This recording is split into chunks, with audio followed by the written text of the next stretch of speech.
Yeah. As you get older, life insurance gets more expensive. So now is the time to do it. I have to Check garden. check out grindin.com. They'll explain to you the difference. Google and see what's do some research, find out what's best for you. But it's a great, straightforward way to make sure you're getting the best deal from legitimate carriers. Get the right life insurance for you for less and save more than 50% at selectquote.com/majority. Save more than 50% on term life insurance at selectquote.com/majority today to get started. That's Hmm. selectquote.com/majority. I don't give financial advice, but I got two of my clients. That's the way to go. So I've been doing it now for a certain period of time because my kids are out of college, and check it out. Uh, we will put the a link in the podcast and YouTube descriptions. And quick break. When we come back, David Dayan, executive editor of the American Prospect and co-host of the Organized Oh, I'm Marketing poor. Podcast. That's right.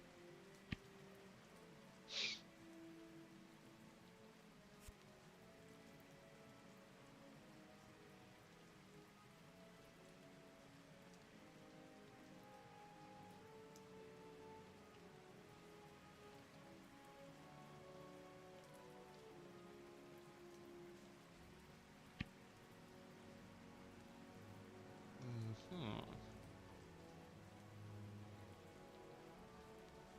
What do I feel like doing?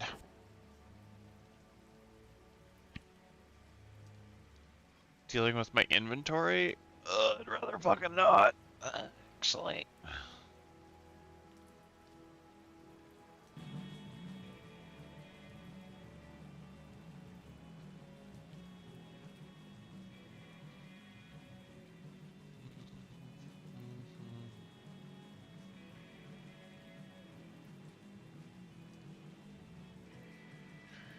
Alright, what am I doing with this stuff?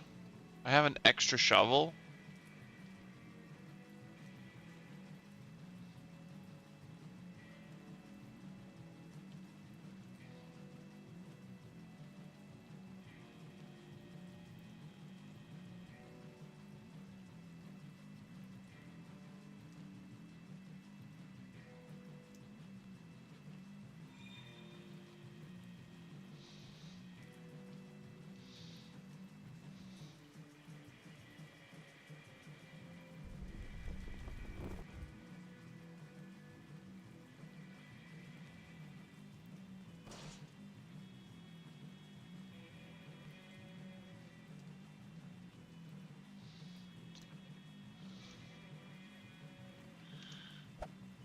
Oh,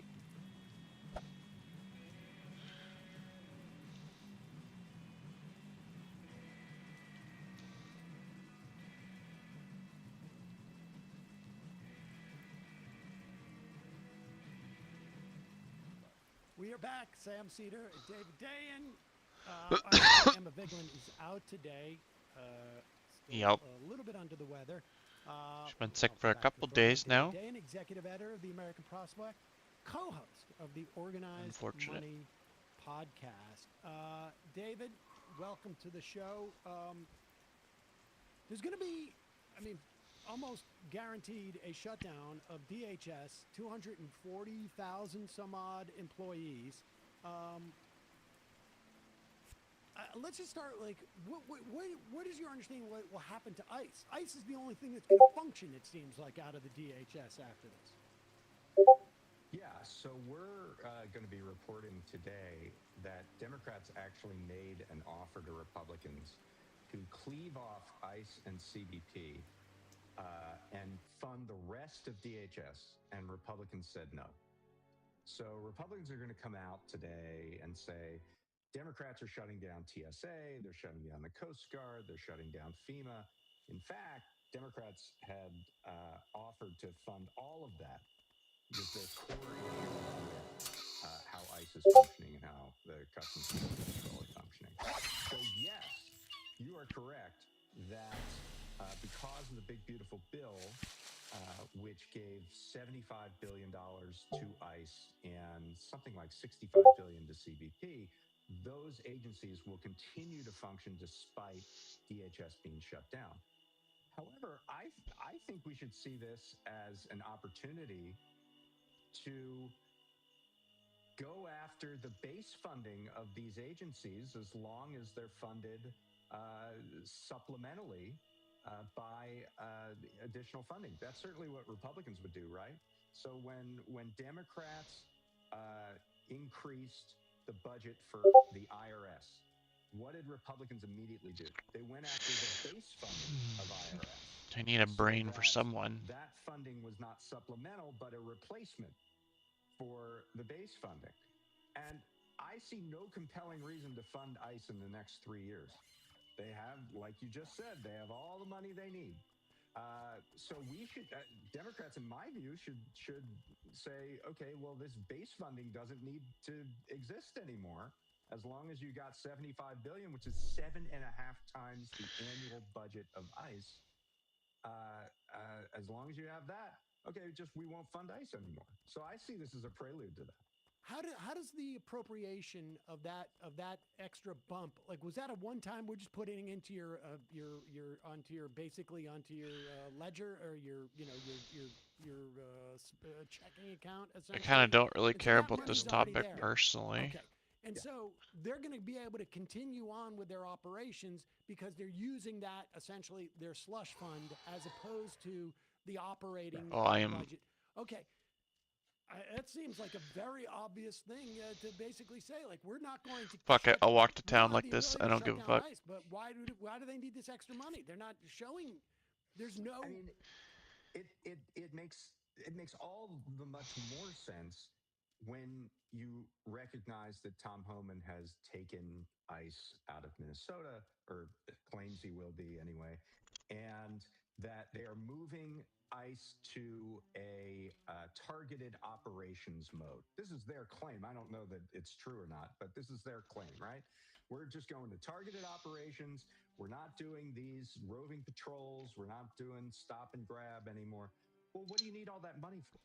Okay. I mean, the whole point of the surge was because you were doing expanded operations. Okay. If you're not expanding the operations, sounds like you don't need that money. So one way. I'll just tune in later. Fuck.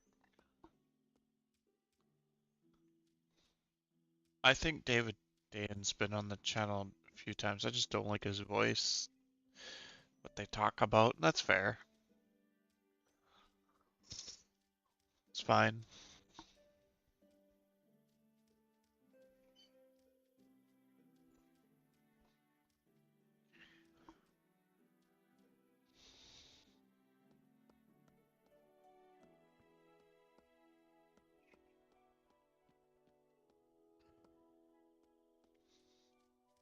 Poison is different than acid. What do you mean, Zapuri?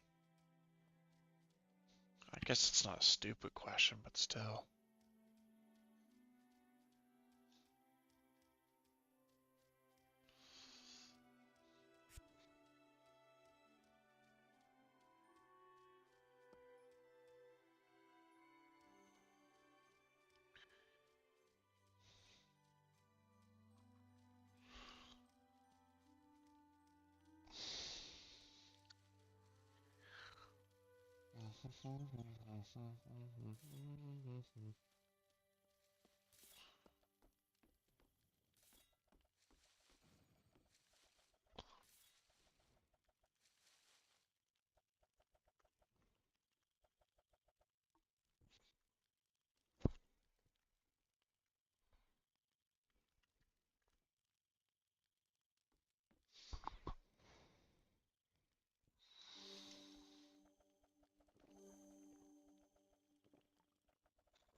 Hey, BB.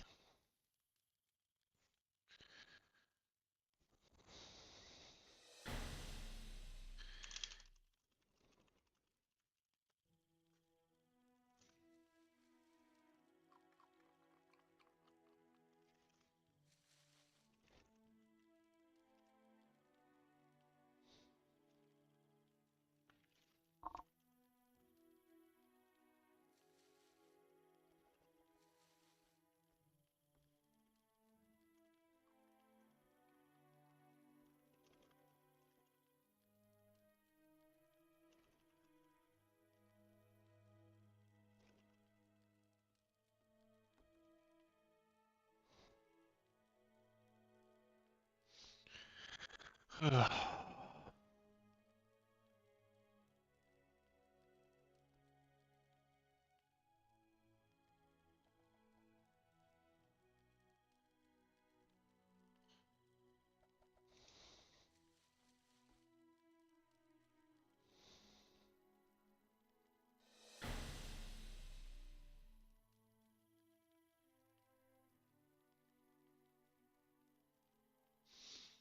PP.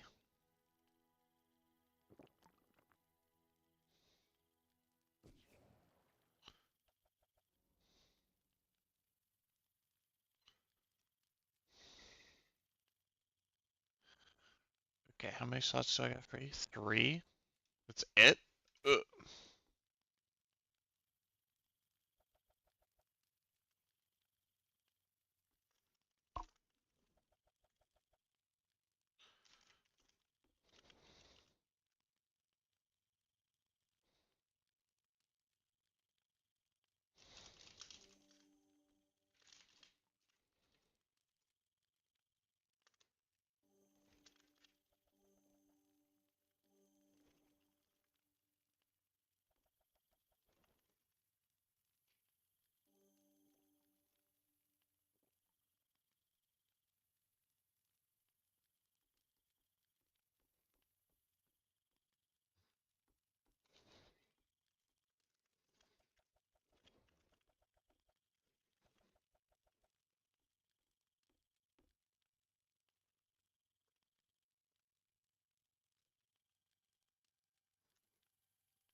Hi. Hi.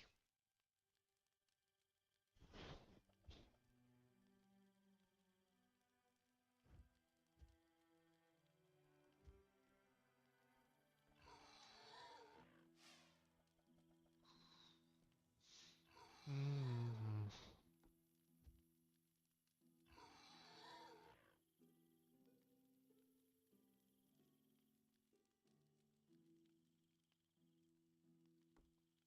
Mm-hmm. Yeah.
Hmm. Ugh. Okay, well, I got 3 slots free. That's it.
5 more skill and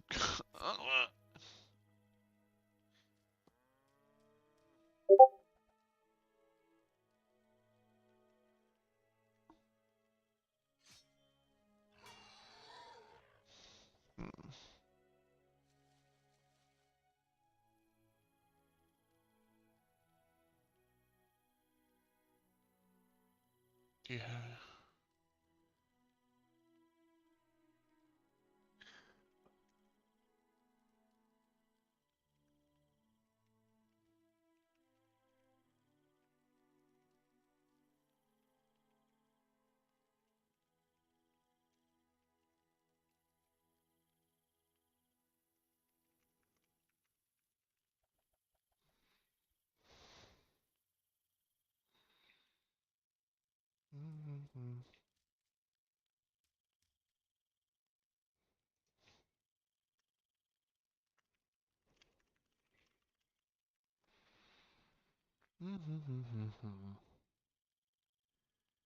Okay, so let's take a look here.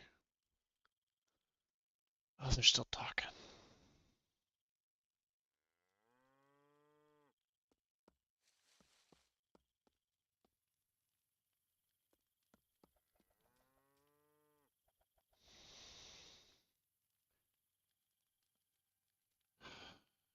Do I get rid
Okay. Uh,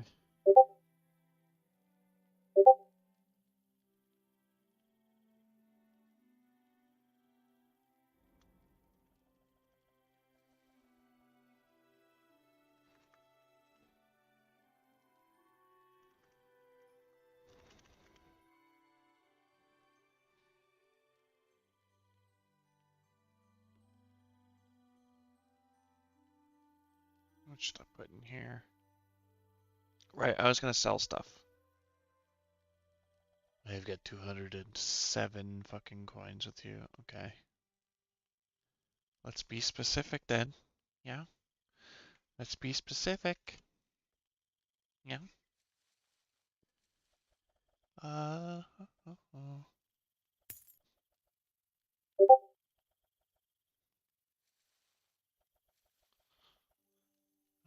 should I sell my canvases?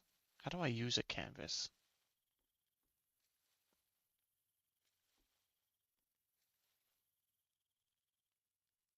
I should Google that. Canvas.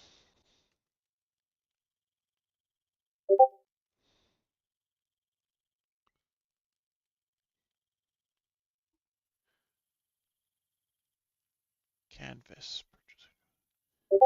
Buckle artistry, tailoring, textile creation, tool crafting. Shoddy pocket belt?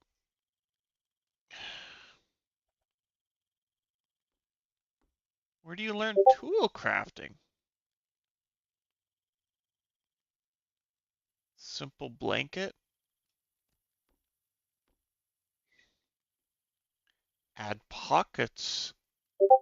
Oh.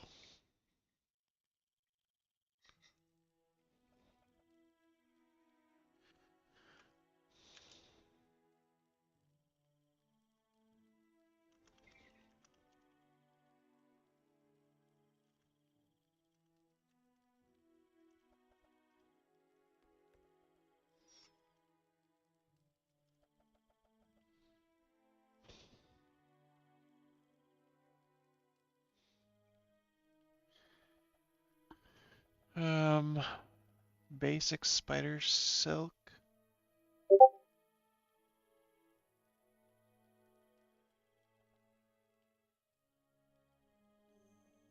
Tool crafting. Where the fuck do I learn tool crafting?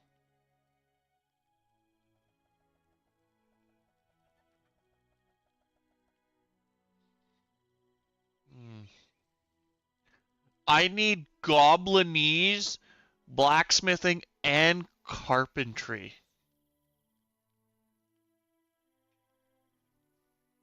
That's not happening anytime soon.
Mhm.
Mm. Man, they still going at it.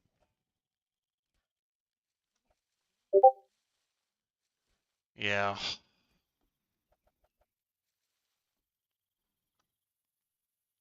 Mm,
right. Anyway, um,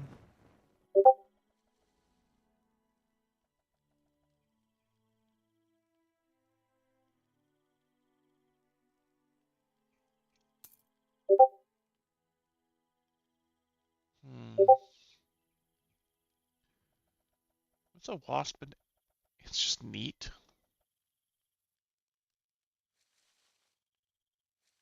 Fuck it. Uh,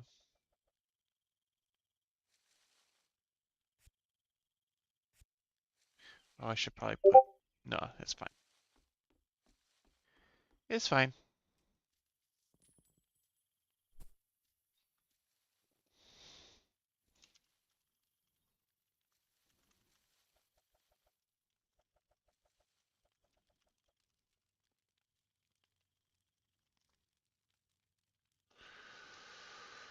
Uh, well,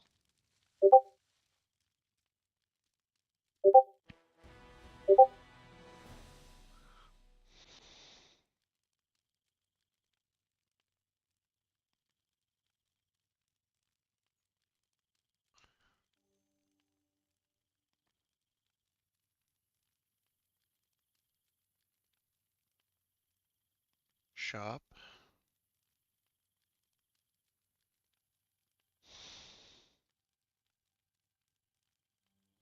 I just want someone to sell a belt I could fucking use. Oh wait,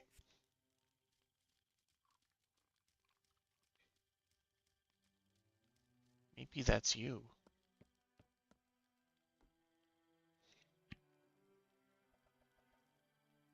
Do you have belts?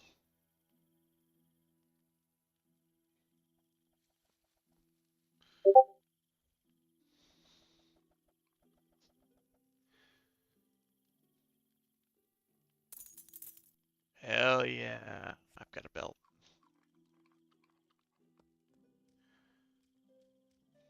Yeah.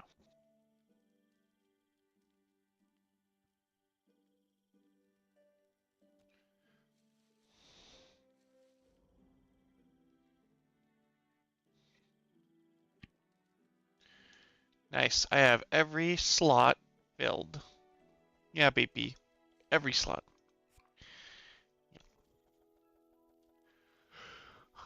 Do I have a food?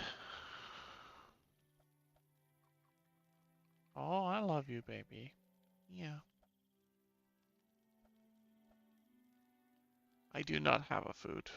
Except for this.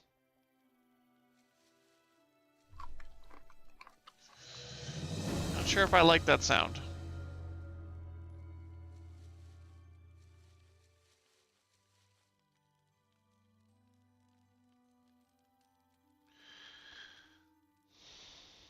Put in jail for corruption.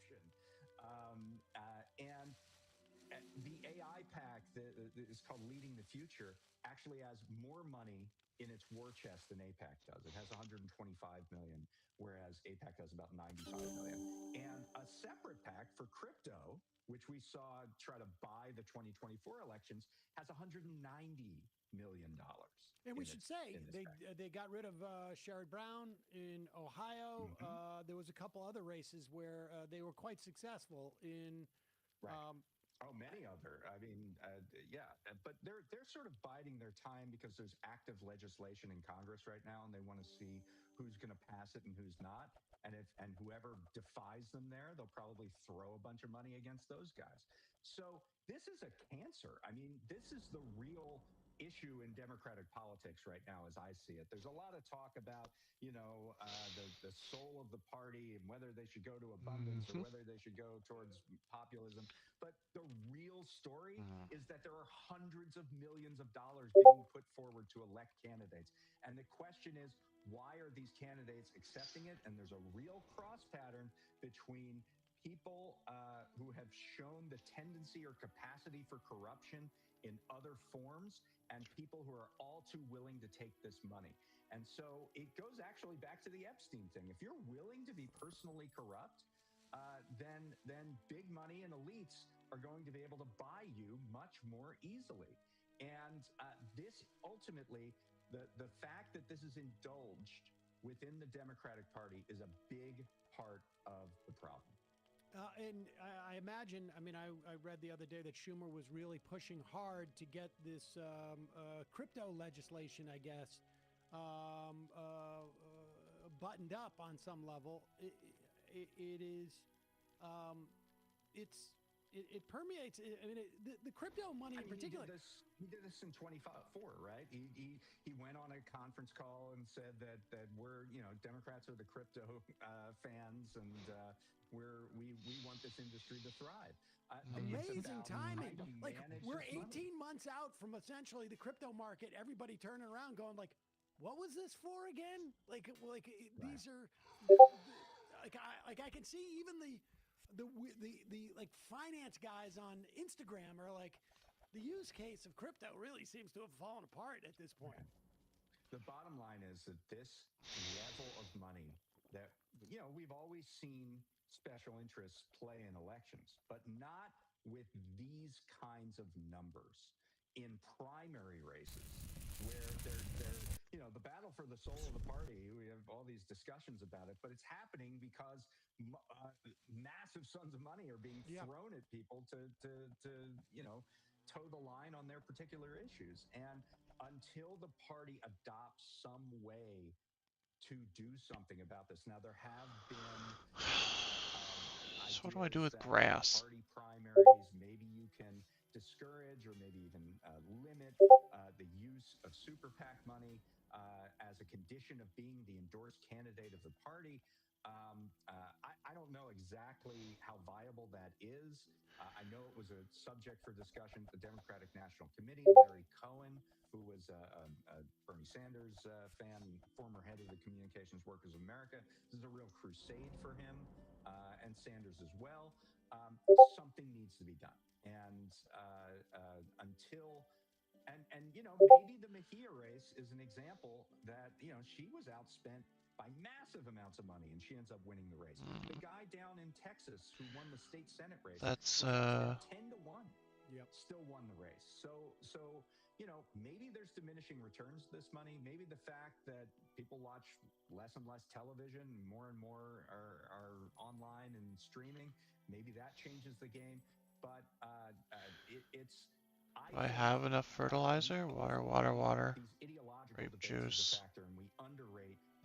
I have no fertilizer. Although that money, obviously, in many ways, is another, is like one is the vapor form and one is the solid form of the same argument in many respects. I agree. There's cross-pollination there, but ultimately it's the money that's winning out, and we got to do something about it. Just kudos on the reporting, because this stuff can't be diminishing returns for that money if people aren't aware of where it comes from. And that's why it's so important about the reporting you guys are doing. I appreciate that. And if anybody hopeful about this, it's the fact that AIPAC realizes they have to be sneaky about this. Right. They have to conceal their I need to get my farming up, or not my farming, my gardening. Farming is a...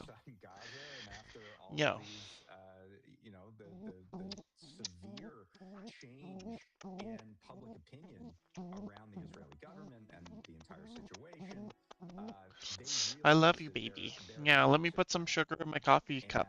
And Yeah. if this is publicized to a Okay. greater degree, that Yeah. money will start to look Okay, baby. kind of like Elon Musk's money looks Right. in Right. these political races. Yeah. And people should Okay. remember Wisconsin in April of last year, I Mm-hmm. guess it was now, Right. in terms of Musk money. Although he's putting a lot more back in these races, but that's for another day. All right. Lastly, I want to talk about antitrust. I want to talk about the sports Okay. Okay.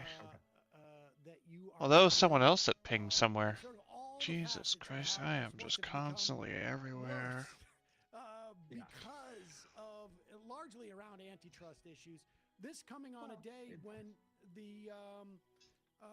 the chief antitrust lawyer from the DOJ has been ousted, as like Trump's about to go on a merger spree or signing off on a bunch of mergers, ranging from like Nexstar to there's Ticketmaster stuff.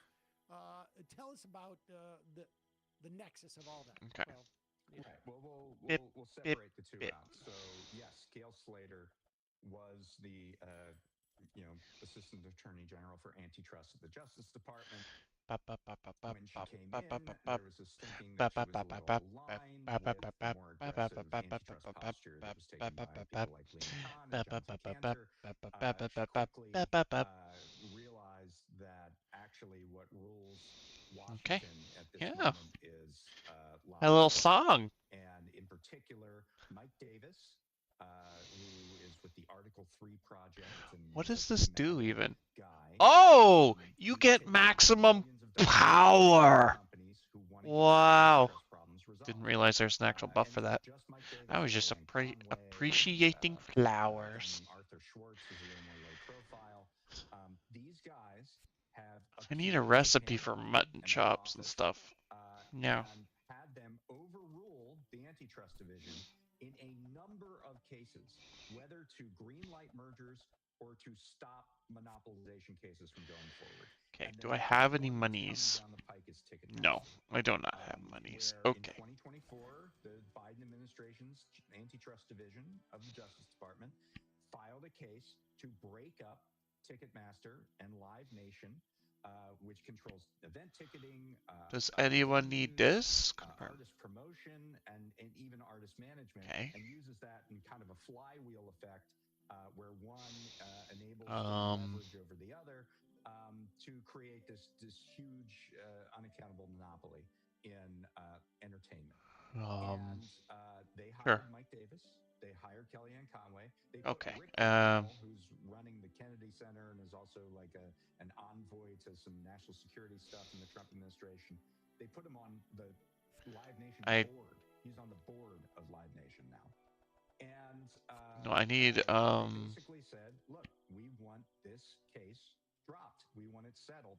Well, Bluebells. Get some piddling fine, and they'll move on to How continue to many? monopolize live entertainment. And the prelude to this is getting Slater to resign. So functionally, there is no antitrust division at the Justice Department anymore. There is only Pam Bondi and Todd Blanche and what the my fat bird. do because they're just sock puppets. That's what's going on now. And J.D. Vance, 10 venison roast. Gail Slater was his staffer, and allegedly he was going to be sort of the protection for Gail Slater. And it turns out he's just a coward in the face of money and power, Wait, and what? didn't have it at all. 10 brass gears. Yes, exactly. Are you telling me that J.D. Vance's populist and antitrust posturing was just a ruse? I'm sad to break this news to you. I don't want to be the one who crushes your dreams and hopes of a bipartisan attack. But MAGA populism. I mean, right. I know. I feel bad. Okay. To be the one to say this to you, but I'm sad to say that is. Wow. Damn it. Okay, Sad. so how am I going to get... At least he put up the good fight and lasted 13 months. I just need seeds. Or I guess, 11 or 12 months. Even really. I mean, Slater, I don't want to uplift Gail Slater as sort of the last bastion against all of this. In her 13 months, The Justice Department Antitrust Division didn't bring a single monopolization case. They didn't bring a single merger challenge. She basically thought, like, okay, if I am still here and I sort of meekly disagree with this pay-to-play corruption, then I can justify my job. But she had no intention of leaving until she was basically told, you're either going to be fired or you resign. And then she resigned. That was how this went down. Why would you do that? Why would you resign instead of getting fired?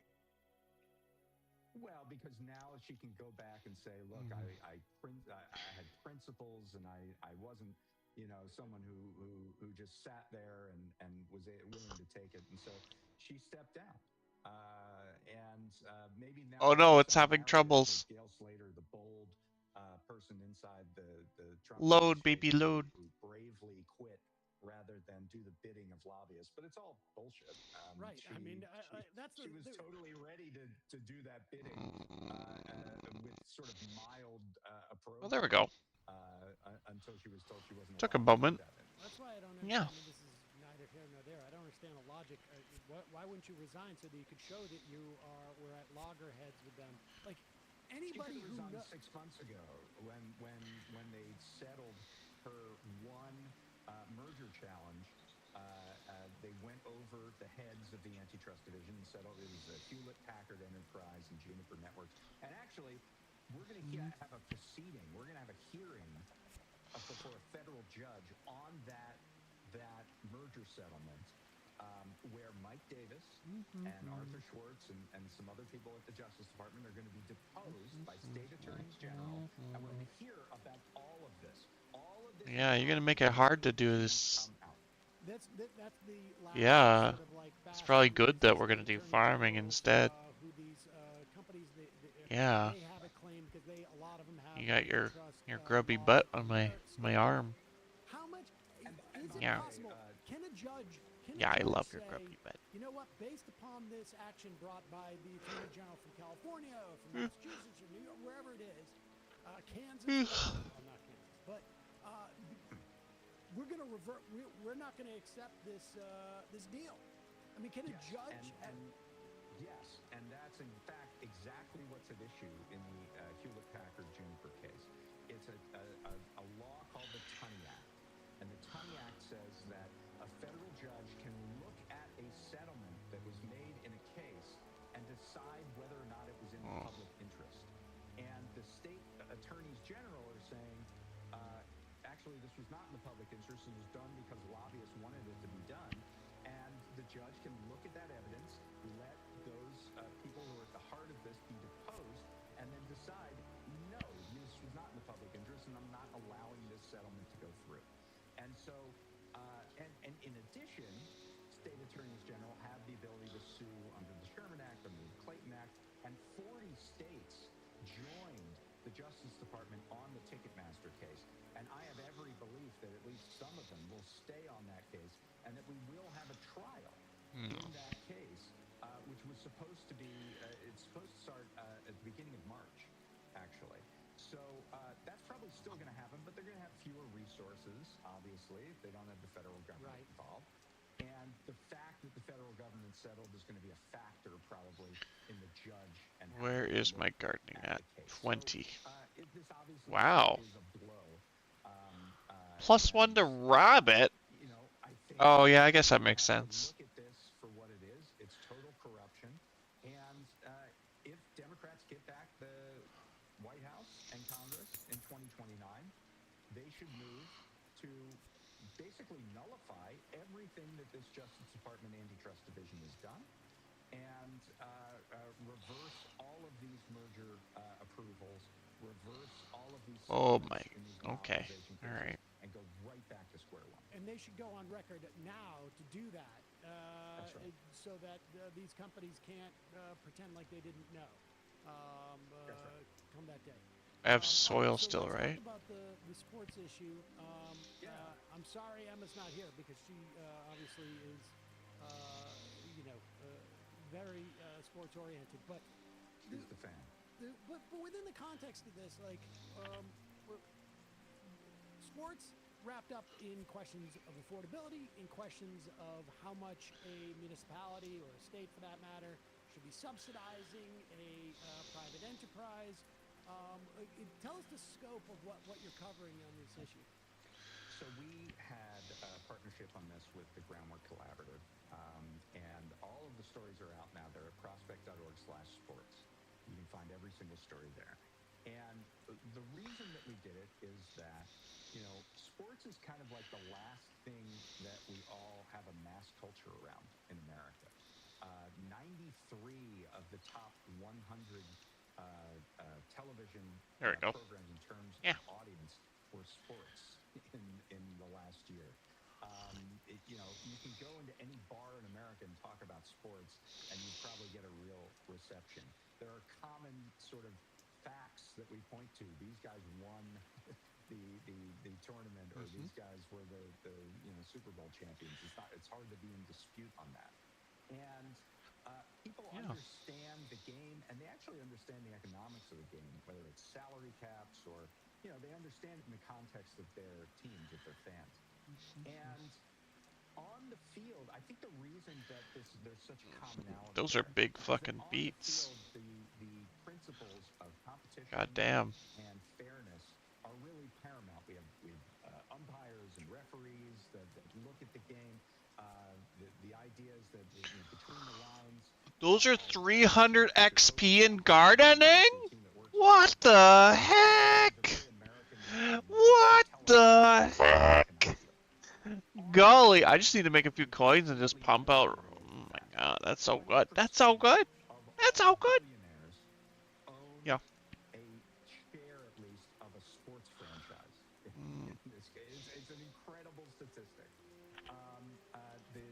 The top level of sports is dominated by the oligarchs, who are like the kings and queens of our previous eras, and the rest of us are kind of poking our way to even see inside. The prices for entry into sports arenas and stadiums has gone up precipitously, especially since the pandemic. There are now fewer seats in most stadiums because they're reserving more space for luxury boxes. So there are actually more tickets on sale for Major League Baseball in 1994 than there were today, than there were last year, because of this phenomenon of smaller ballparks with more luxury seating. So we've turned sports into kind of a gated community where if you're rich and powerful, you can get in to see, and if not, you can sort of poke through the fence hole and watch. Love you. Yes, I do. Yes, I do. Yes, I do. Yes.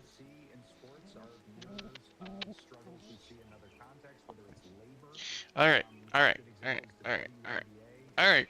Probably going to go on strike this year. We're doing things. Yeah. I think I remember a fact that I saw in the piece about that they get about 9% of their league's revenue relative to. Valcourt wants some grapes. Closer to like 30% of the revenue. No, closer to 50%. 50% of the revenue goes to the players. Oh, just some. Talent, like you don't go to a game to watch the owners. There's the labor aspect. There's the aspect of, in college sports, for example, where players didn't get paid at all for a long time. The NCAA and college administrators are appealing to Congress to try to stop the crisis of sports and that crisis in college, and that crisis is that the players are actually getting paid for their value.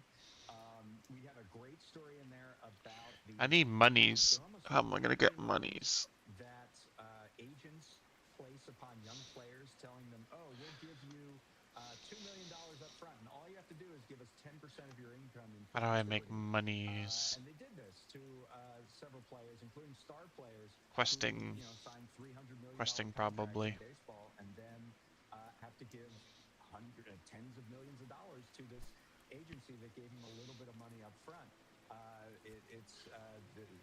They call it athlete finance, and it's a predatory lending scheme that we go into in this issue. We think. So, I do have a lot of wool. Can I do something with my wool? Yeah, I ended up with a lot of wool, baby. It's all mirrored in sports in a I should way be able that to I think spin it. people who No? aren't tuned Let's in go check out to the the United spinner. States can actually Yep. readily understand. And so that's why we put this Yep. together.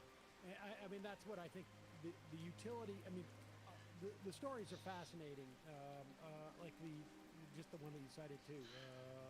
The sort of like venture capital for human beings on some Yeah, baby. weird way. Yeah. Yeah, But all baby. these stories are great things to send to your relatives. Yeah. I mean, because it is an entree into understanding some of the fundamental problems that we have in our economy and the way it's structured and the exploitive nature of our economy without it seeming like you're talking about politics on some level. And that's what I appreciate about it so much. And you also have, there's a great piece about the, which has become Wait, nuts. did I just recently be able to do this? It seems. Absolutely insane. And one of the things we get into that I haven't seen in other, there's been a Yeah, lot of stories baby? about gambling. Yeah. Is how What this you is doing? dropping down What are into you doing? not just college, but high school Yeah. and even junior high school. We talked to a Yeah, principal what a are few you months ago doing? here who says, I hear What are kids you doing? talking about parlay bets who are like 14 I probably and shouldn't be 15 wandering years around old. trying to pick up stuff when I have And no so it's fucking inventory. obviously like this Yeah, huge that's my sort of bad. epidemic Yep. that Yep. is particularly My bad. infecting like young Yep. men and young Yep. boys, and the rise of prediction markets who are trying to get out of the Prediction actual markets. gambling. That person looked like they're gambling covered in regulation. There's rainbow sports poop. betting Amazing. that they use the fact that the technology is somewhat different to say that, oh, actually we don't have to apply we don't have to comply with any state gambling laws. It's absolutely insane, and Yeah. it's Okay. we're starting to see some I pushback. guess. Maryland and Vermont have bills to actually end online sports gambling in their states, and I suspect we're going to see more in the years to come. The predictive markets thing, my God, the best was that we were talking about this, I think, at the beginning of the week. Jesus, 5% chance coming back in 2027. I should just sell some stuff here. Do you know why that is? Yes, because will you explain the derivatives market? Yes. There is a separate prediction market that is betting on whether the prediction market on Jesus will get to a certain number. So in other words, what people are betting on is whether there are enough people who think that Jesus is coming back in 2027 that they will bet in that first bet that Jesus is coming back by 2027.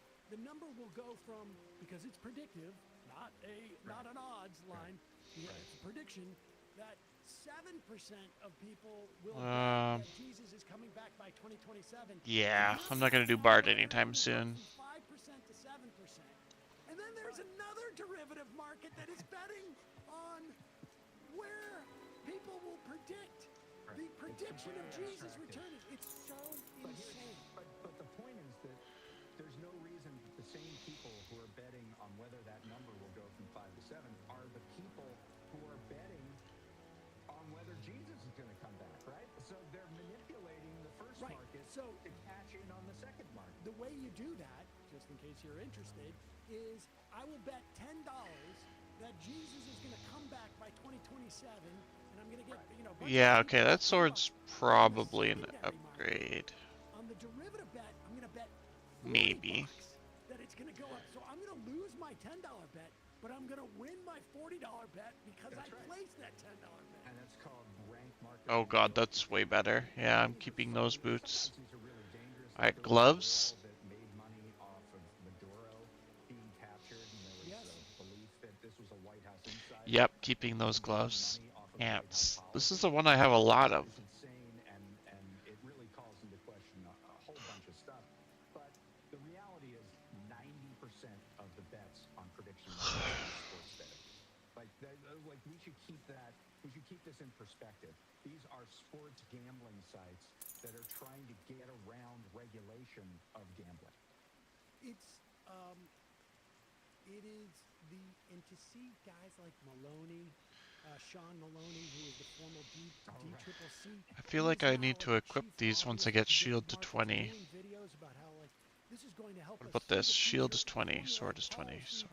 blah blah blah. Like, you know, like, where is the Democratic Party on the idea that there's a 5% chance of Jesus coming in 2027? Like, how does that impact who we should choose for our nominee? Because if Jesus is back, I mean, it's going to impact, like, you don't want some out-and-out atheist to be the nominee in 2027. If Jesus comes back and then that person looks like they're an idiot, right? I mean, But what are Jesus's views on land use? That's my real question. And zoning. Like that, well, that's you know, the thing. we have Jesus is just going to be like, let the chips fall where they may. Those are all level Anyway, 20. yeah, so it's Well, I think it's just a Those great. are not all And 20. this is going to be up there. We should just tell people all of these stories are evergreen, and so they are great pieces Yeah. to send to Okay. your like. I mean, Breastplate. obviously they're great to read yourself, but they have a utility that I think a lot of like.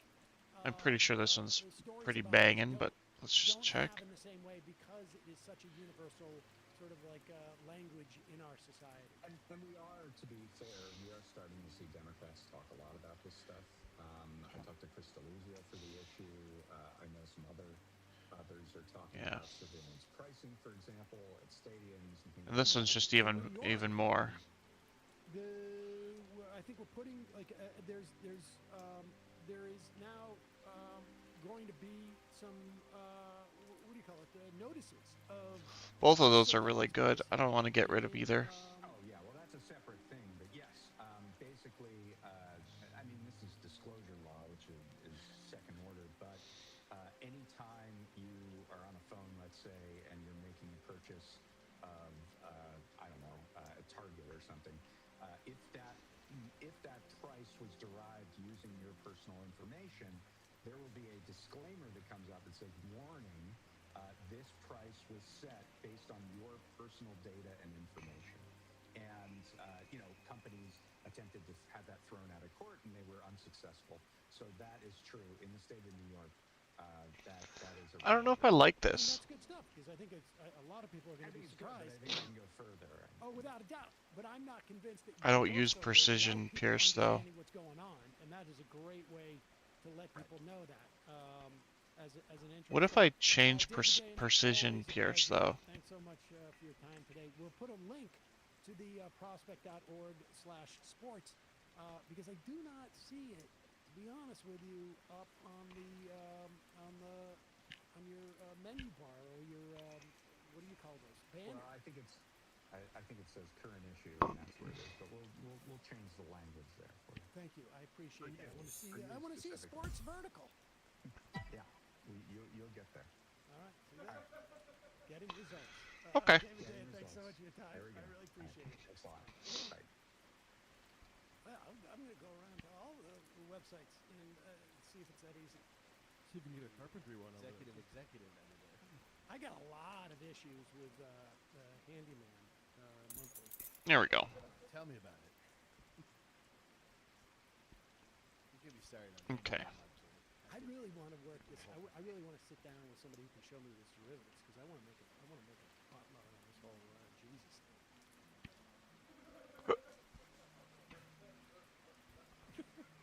Beautiful sentence. That's pretty much what the starter of every mega church has said. But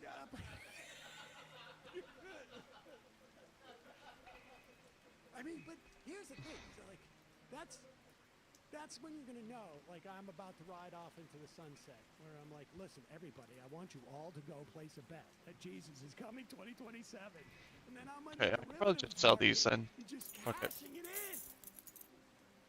Now these.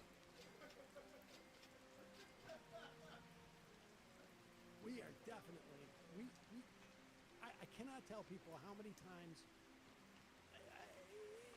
it's at least once a week where I'm like, how did we not capitalize on the whole accusation that TYT leveled against us, or that Anna what's her face leveled against us, that we were advertising for Kamala Harris, because the bet was live, and I 100% knew that we had not, we've never taken any money from a politician or a political group. And it was because Polymarket was, you weren't allowed to bet on it, right? I mean, somebody must have had.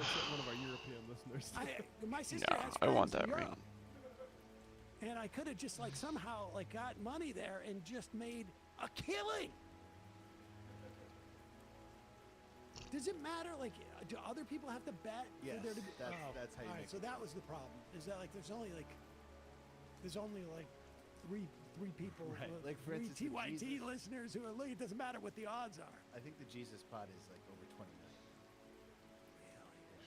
Smart thing would have been Okay. to act as if we were embarrassed by what Anna said, and then place all the bets so that there was. We are 16 so slots outraged free. by this, we're Great. not going to Love even it. address it Love to at see it. all. It's beneath us. It's totally. Bye. I'm not gonna lie. Just Corner my eyes starting to on burn. this whole thing. I still Not feel great. bad about what was the thing that all the money went to businesses during COVID? PPP. PPP loan. Left Reckoning could have easily got some of that. I just too lazy. Yeah. Lazy coin. Folks, it's your support that makes this show possible. You can become a member at jointhemajorityreport.com. When you do, you not only get free show free of commercials, but you also get the fun half, and you can IM us via the fun half, or during the fun half. Also, that's jointhemajorityreport.com. Also, justcoffee.coop, fair trade coffee, tea, chocolate. No, just fair trade coffee and hot chocolate. Use the coupon code majority, get 10% off. I need to do a favor for you. Revenge for the slavery. psychologist. I should do that Maybe right now, figure out some actually. social media Revenge for basics, slavery. like your own camera's white balance before offering unsolicited advice on optics. Love you. Left is best. Yep. Excuse me. All right. Yeah, it did. Okay. Go and get out of here. Sorry. Listen, I have no problem with people having an issue, like preferring Okay. a different vision of the show. But understand, Yeah. there isn't a pixelated Oh. version or a blurry.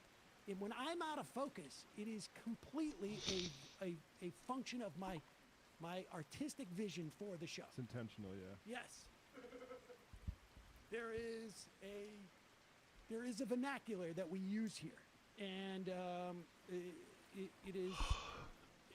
You don't go and say to Picasso like, "Why all the weird shapes?" Right? Maybe Yeah. learn how to draw a human Right, face exactly. before you give unsolicited. Dude, your face Yeah, is baby. round. What are you doing? Matt, Left Reckoning. Reckoning have a Sunday show coming up for patrons, patreon.com/Reckoning. But new Jacobin show, we had Sasha Abramsky of The Nation talking about his new book on Doge. We also talk about Mark Can I take Zuckerberg's some move to Tylenol? Miami. Yeah. And also Hassan Piker making a lot of people mad. Check that out over on the Jacobin show. That was up this morning, Jacobin Meg YouTube channel. See you Okay. in the fun half. Yo. Let's 3 turn months this from now, down. 6 months from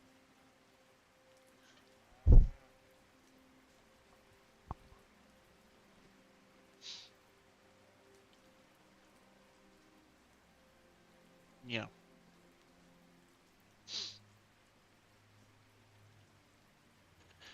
Yeah. Sorry, baby. I might have to stop. Yeah.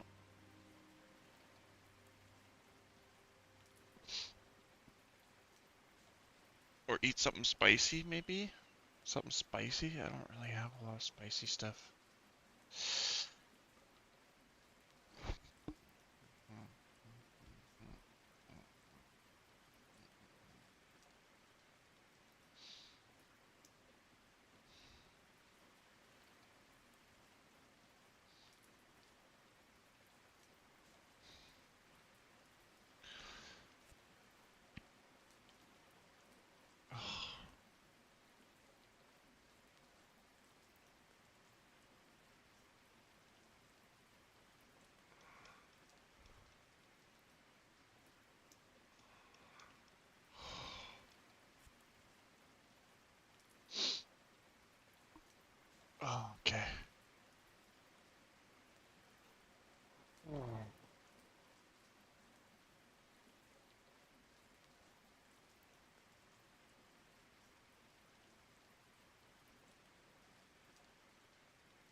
Oh, that's not good. What the fuck, brain?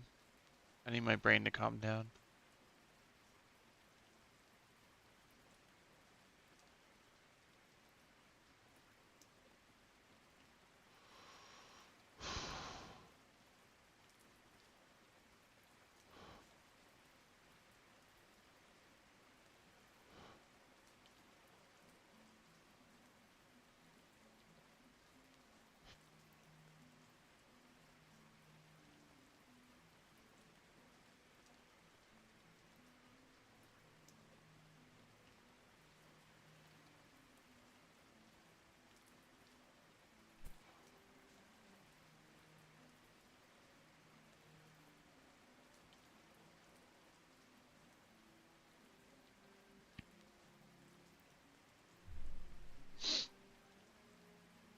Ugh, shit.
Uh, Well, Welsh on it So- was I've had it, right? no, Or- it was a third-person show. I'm not as familiar with. Okay.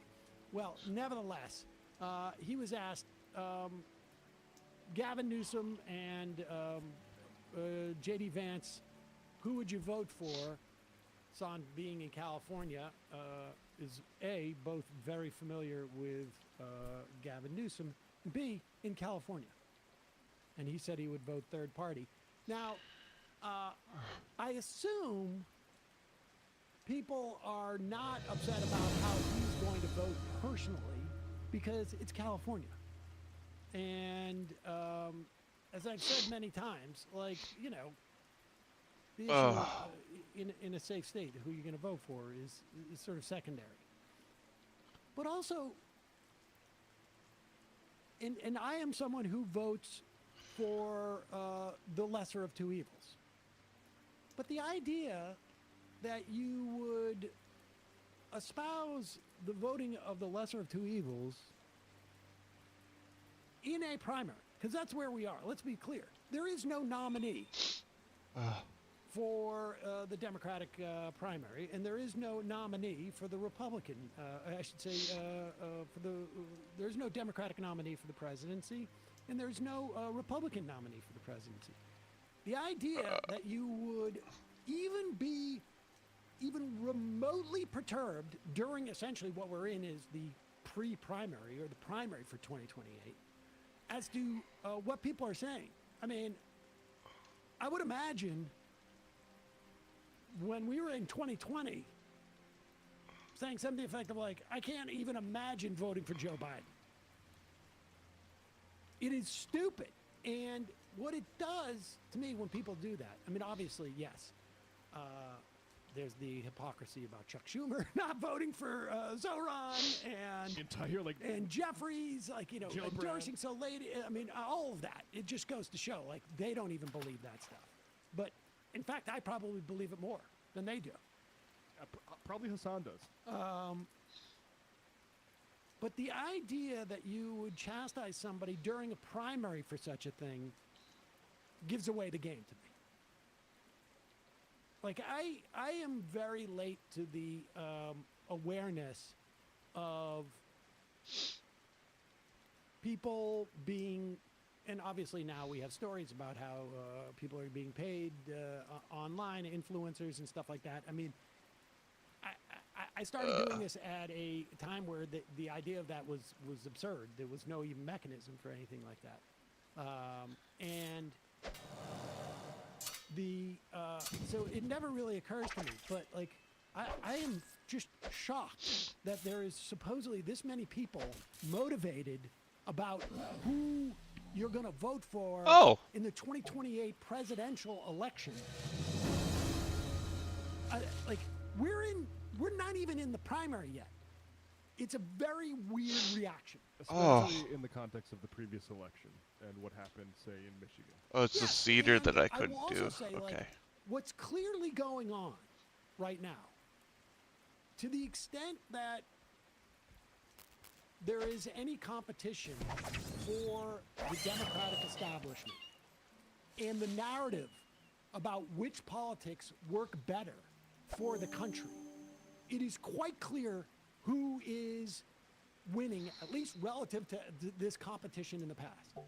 And there was a poll. This Harry Hamlin was going around. I'm sorry for anyone who's watching this. The number of voters who have said that the Democratic Party is too liberal is 10% higher. Oh, now I fucked up today. than it was, I think, like I don't know, 2024 or in the past 2 years. Now, in my mind, yeah, but I scroll through to where it was. I keep going.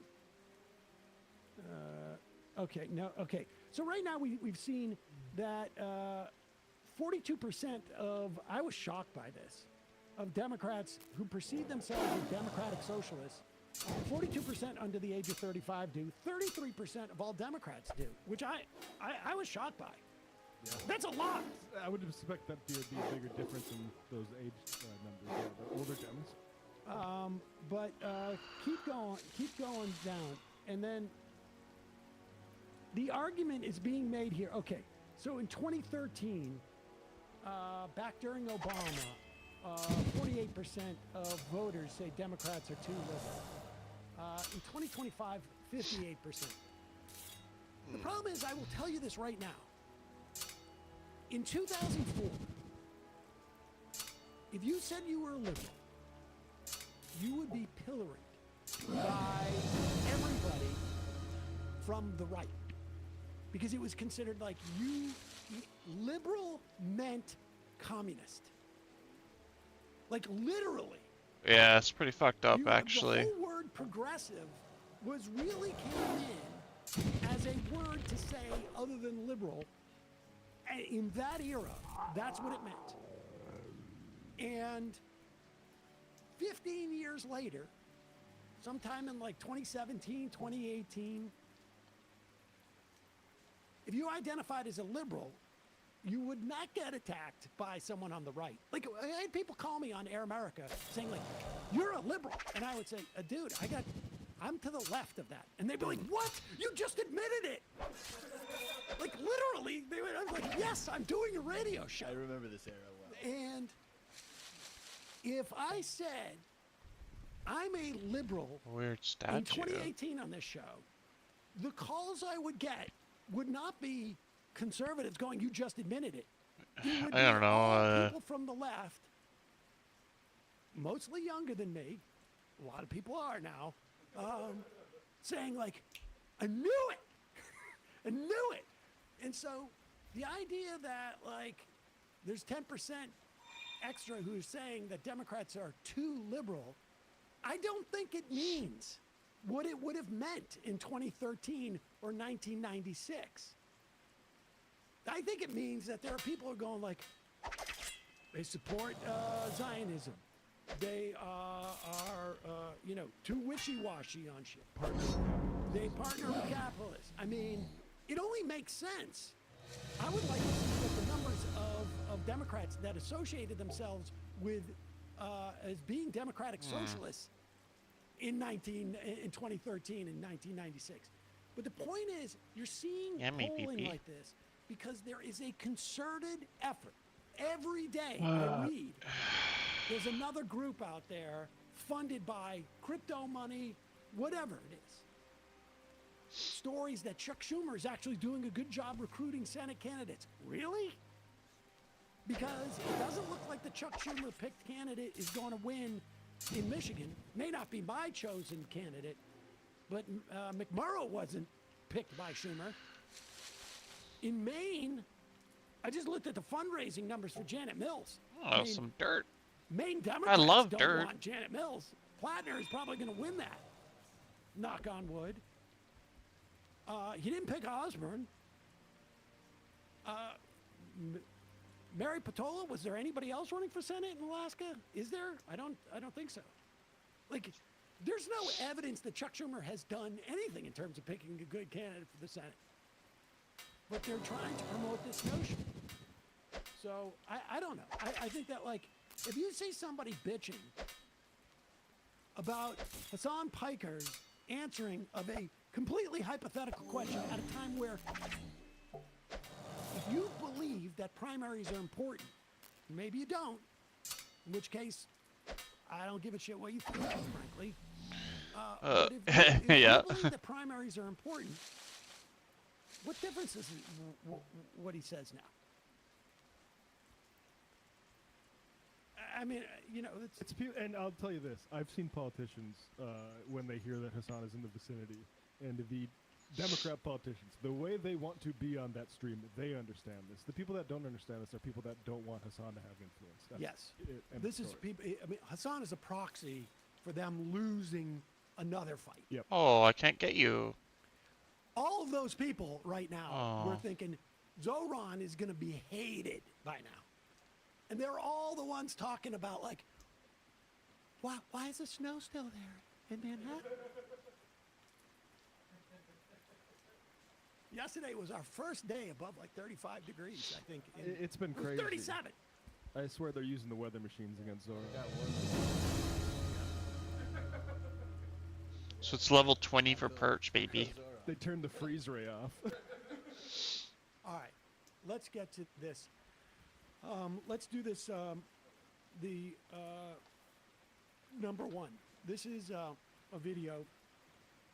I've been reading a little bit about this. I don't know how the guy got onto RTE Yeah? radio in Ireland. He seemed to have called in, and somebody may have smuggled in a phone or what? Because he's still in detention, right, in this country.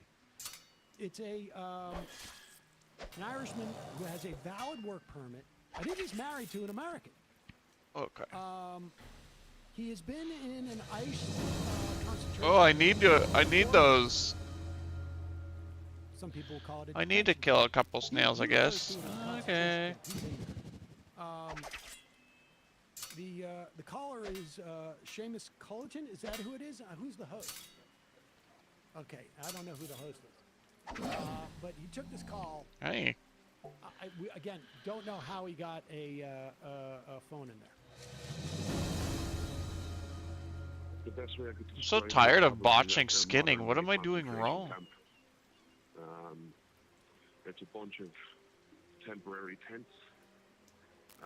There's probably room for 1,000 detainees in each tent. I believe there's like 5 tents. I've been locked in the same room now for 4.5 months. I've had barely any outside time, no fresh air, no sunshine. I could probably count on both hands the amount of times I've been outside. So I've just locked in this room all day, every day. We've got 2 TVs on the wall. We get 3 meals a day, very, very small meals, kid size. Everybody's hungry, everybody's tired. We've got no commissary, we've got no options to get extra food or anything like that. And the conditions here are filthy. The toilets, the showers, completely nasty, very rarely cleaned. I'm in fear for my life down here, honestly, because people have been killed by the staff here, by the security staff. You just don't know what's going to happen on a day-to-day basis. You don't know if there's going to be riots. You don't know if there's going to be. You don't know what's going to happen. It's just it's a nightmare down here. I mean, is there competition for food given how little you're each getting? Oh, absolutely there is, yeah. And there's Yeah. there's a little bit of the discrimination, I guess, against English speakers here. The Spanish speakers definitely get a preference when it comes to the extra food, if there's any extra food left over, because all the staff are kind of Hispanic and That's pitting like other people against each other. That's 101. Oh, what the we'd be fuck? extremely Oh, what the fuck? disorganized, This is a guy who has been in the States for more than 20 years, has a valid work permit, has no criminal record,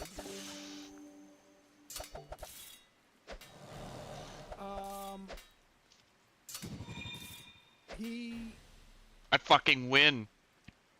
Anyway. came to the U.S. in 2009, overstayed a visa waiver, then ended up marrying a U.S. citizen, applying for lawful permanent residence. He received an exemption that allowed him to work. In other words, he's doing everything legally. Okay. Yes, he overstayed his visa, which I can tell you, I know people who have done all around the world, Look and at it this. is a civil violation. You cannot tell me, like, somebody who had a speeding ticket 12 years ago deserves to be in prison. And in many respects, this is going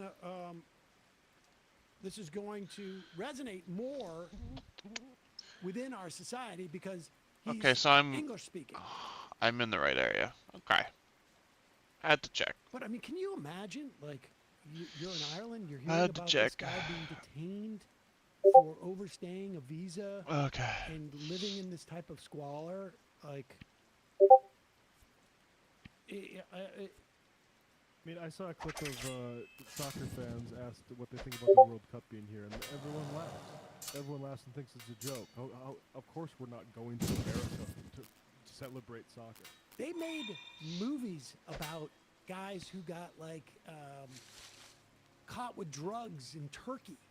And they'll make movies, Americans getting, like, can you imagine, like, if this was, if that Irish guy listening on the radio show was me, and I was getting a call from an American who's in China, who was living there for 20 years but had overstayed their visa, 12 years ago, and now they're in a gulag. Like, can you imagine, like, what the reaction would be in this country? That China is, like, holding, somebody like that? Like, what's wrong with it? Like, literally, they made movies about this. With people who were smuggling in, significant amounts of drugs. Never mind getting essentially what was a functional, like a parking ticket. Insane. Absolutely insane.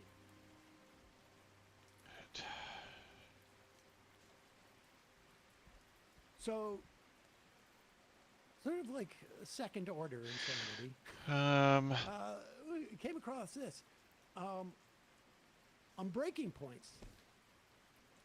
And we don't I can do tend to time cover stops, this that much. stamps. I mean, I think, like, I can't, I'm not gonna lie. Like, I don't watch I don't watch shows that I think are, mostly aligned, at least in some level. And I don't pay too much attention to soccer, to be honest with you. And Crystal does, I think, a fine job. Okay. This just happened to come across my Twitter feed, and I was sort of shocked because, I mean, the right in justifying this stuff is really, really running out of space. Like, I understand why you could see full-on white nationalists justifying this. And we'll play some clips from some white nationalists in a few minutes. But this project, what we're watching, saw a Minnesota lawmaker the other day say, like, DHS told her they want to deport 1 million people. And of course, But 20 million undocumented. Oh my is an God. exaggeration. 100 million people. 100 million people is 1/3 of the population. You are on a fascistic fascism, as defined. One definition is a uber nationalism that is about purification of some form, and that's what's going on here, right? And of course, you're not going to get too picky in your purification. You just want to get rid of foreigners. You want to get rid of non-white people. You may scoop up some white people too. There's some paperwork that points him to. And if you're a fascist, I can understand how you would have no problem with this. But the problem is that there are also, for other conservatives who want to maintain that they're not fascist, but are still sort of subscribed to, I remember when Andrew Sullivan was like, this isn't really conservatism during the Bush administration. And I'm like, you might as well be speaking Latin, dude, and complain. Like, the conservatism that you're talking about is long dead. And any sort of right-winger who does not subscribe to this fascism is orphaned. I can tell you that right now. But they don't want to be. And so they're desperate to grasp on to some type of justification for this. But this is insane to me. So they're talking about the clip we just played of this Irishman calling into a Irish radio station talking about how they're basically in a concentration camp. And then later, Sagar is attempting to justify this in some way. Maybe he's not trying to justify it, but this is where his mind goes. Which, okay, but listen to this. I just, maybe this is my own psychopathology on this issue. It's maddening to me that you have, for example, they're like, children should be in school. I get to move to any country in the world with my child, and I have to demand that that nation actually pay for their public school education and allow me in? No! Imagine if I showed up any other country in the world with my daughter and I said, if you kick me out, you're denying my child an education because I just show up there illegally and decide so. That's bullshit, okay? I'm just gonna say it. You do not just get to move here, enroll your children in public school, and then claim that as a good because we are paying for your child's education. While you move here, you don't speak a word of English, and God knows what you're actually doing in terms of society. Sorry, I know it sounds callous. It's true. No other country in the world functions that way. And when you put it that way, it's real different, isn't it? Is that vast amounts of illegals come here with their children and then decide that us as taxpayers have to pay for their health care and for their education. Sorry, I'm not okay with that, period. I will never set that precedent. Let me ask you this question. Period, end of story. You have to have a system which enables it so that that does not happen anymore. Okay. Well, now, Crystal goes on to take issue with why are you even raising this in this? Okay, yeah. We're good.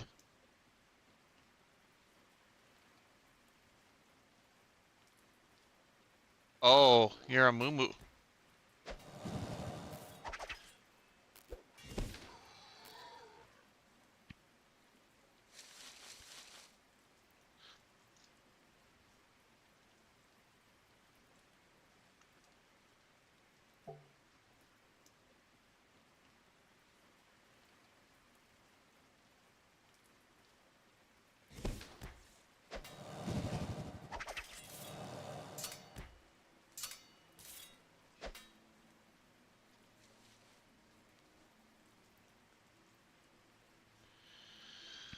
Oh,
Come on, baby.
No.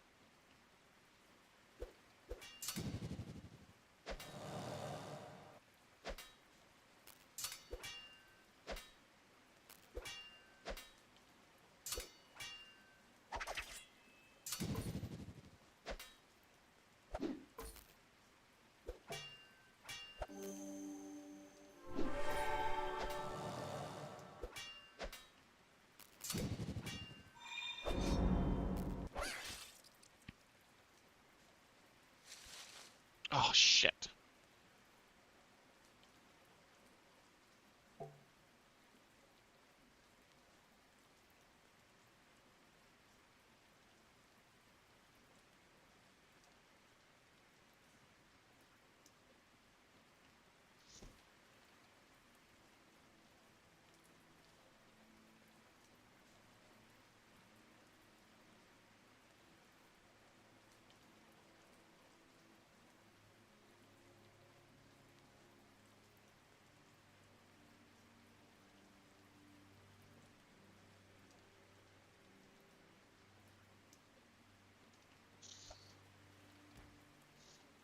You can take that guy for an age and a half. I see you can't. I'll put as a cow to kill him.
That was a cute ass interaction. Very good. Very good. Love it. I loves it. Yeah. Yeah.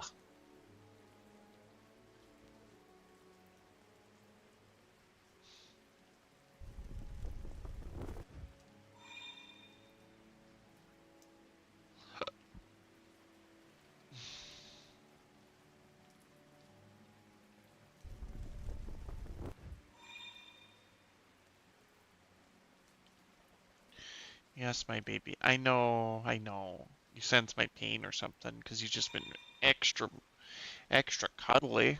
Yeah. Oh, I do love you. Yeah, I do love you. Yeah.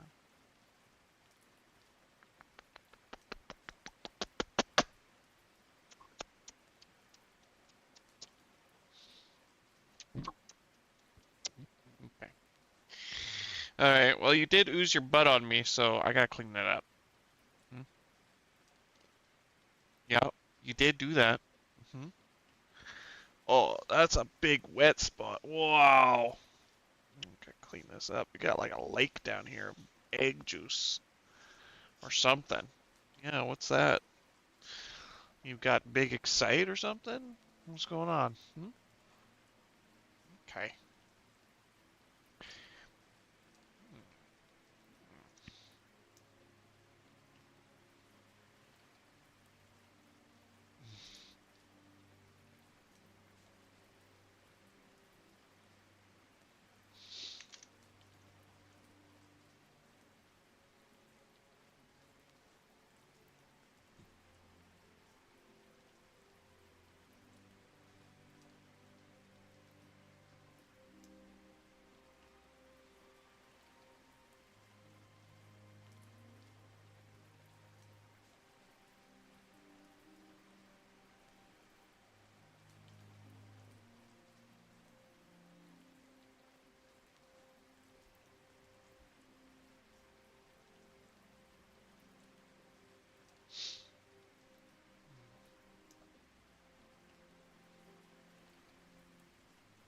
Oh, of course they're the same icon.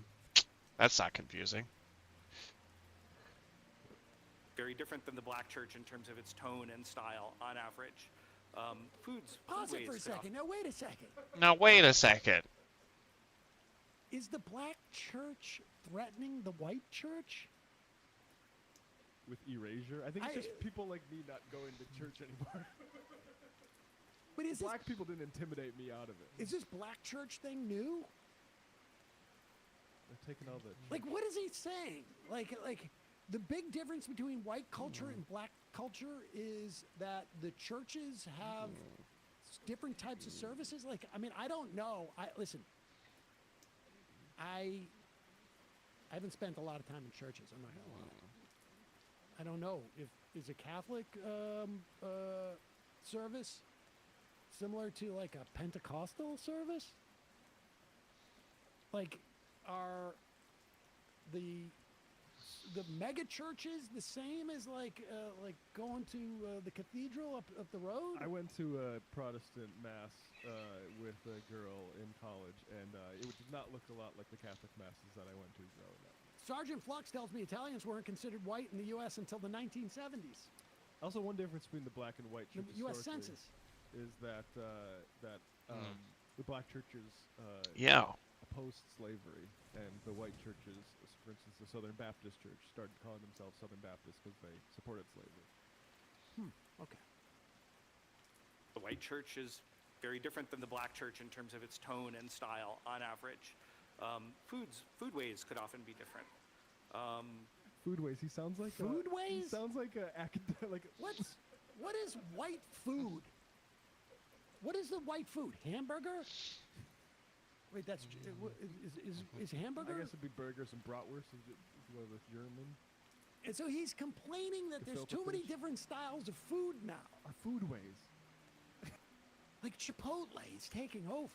I love a white nationalist saying foodways, like a sociologist. In foodways, we are losing our white culture. We are losing our white spaces. It's so hard.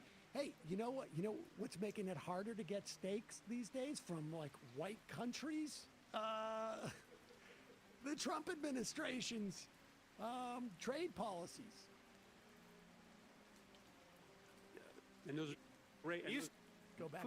Foodways could often be different. And those music could be different. And those are being erased. Music could be different. Well, if you look at the Super Bowl halftime show, which was not in English this year. So our ability Music's to being access erased because we're getting all like Spanishized the music because of the Super Bowl. When a white person listens to Bad Bunny, are they erasing white culture? I want to know what white music that we listen to is not a function of black culture. Right. What, like, which one? You know, Kid what Rock, I like. Kid Rock, the rapper. The rapper. Is that white music? Is that white music? Oh my God! Not only did we have non-white heritage at the halftime on the Super Bowl, we had non-white heritage at TPUSA. They've infiltrated everywhere. Oh my God! I didn't. It's under other. That's It was not in English amazing. this year. That's amazing. Should have had Ben Shapiro play violin or something. Could be different. Well, if you look at the Super Bowl halftime show, which was not in English this year. So our ability to access white churches or white food or white music is being erased. I am concerned with 300. majority common American culture that we had for some What's time. going on here? That through particularly mass immigration, I think has become much more balkanized, and I think that weakens us. And again, I'm not So running away wait. So the majority common white culture we had. Is he talking about like? I'm trying to think. Like, was it balkanized because of mass immigration, or was it balkanized because we gave black people the right to vote? Let's say. Yeah, like was this? I'm confused about Was that. the antebellum South balkanized when like 40 to in some states over half of the people in those states were black. And so is the problem with the immigration just Spanish-speaking people as opposed to like English-speaking ones? Yeah. It's hard to say. It's not letting us appreciate Ty Cobb anymore. comment. I'm not apologizing for Well, it. I'm way over my time. I think you're. Particularly mass immigration, I think, has become much more balkanized, and I think that weakens us. And again, I'm not running away from that comment. I'm not apologizing for Well, it. I'm way over my time. I think you're struggling to answer this question, right? Because underlying your beliefs is a sentiment that white culture is just simply better. I wonder how it weakens us. Like, I wonder how that weakens us manifest. Like, where is it manifesting? I get the idea that a balkanized country Nameplates. theoretically is weaker, but I'm not sure in what context he's talking about. The truth is, America is more diverse than a large number of, say, European countries or any countries around the world, and I think that actually is better for us. That's the case. I mean, we've been more diverse Oh, that's throughout nice. Yep. the past 150, 200 years. And we seem to do pretty good during that time. I don't know what the metric is that he's using. Is there another clip of this guy? Another one from Chris Murphy here. A year ago, were white Americans the most discriminated against group in the United States? You said it. So Yeah. Senator, no, certainly this is my belief. I'm not running away from that. I think that while, of course, all races in different contexts can be subject to really severe discrimination, that when we look at our legal structures, white Americans are often very disfavored in overt ways. We're seeing this in the Small Business Administration, many other places. so your belief is that white Americans. That's my potion face bar, more right? discrimination, Yeah. At least prior to the Trump administration fixing this, than Black Americans. On average, Senator, yes, that's correct, and I'm not running away from that statement at all. Not running away from the dumb shit he's saying. Okay. Every white nationalist is two things at the exact same time. Hitler and Chicken Little. The hysteria that they say, oh, we're losing our culture. We're not... If these people had their way, Jackie Robinson would have never played baseball. And guess what? America would be worse off for it. We have to crush them like they've been crushed in the past.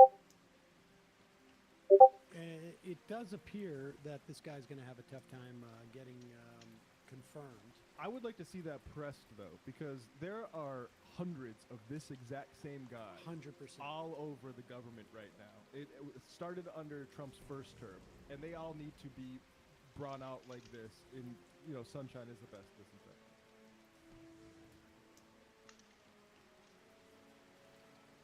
Should we do this Candace Owens thing? It is nuts.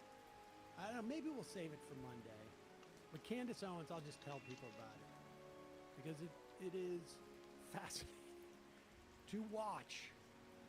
And apparently, TPUSA has purged a lot of people from their organization who have questions about the assassination, have questions about like what has happened to the organization, The in direction the it's wake of taken. it, all that stuff.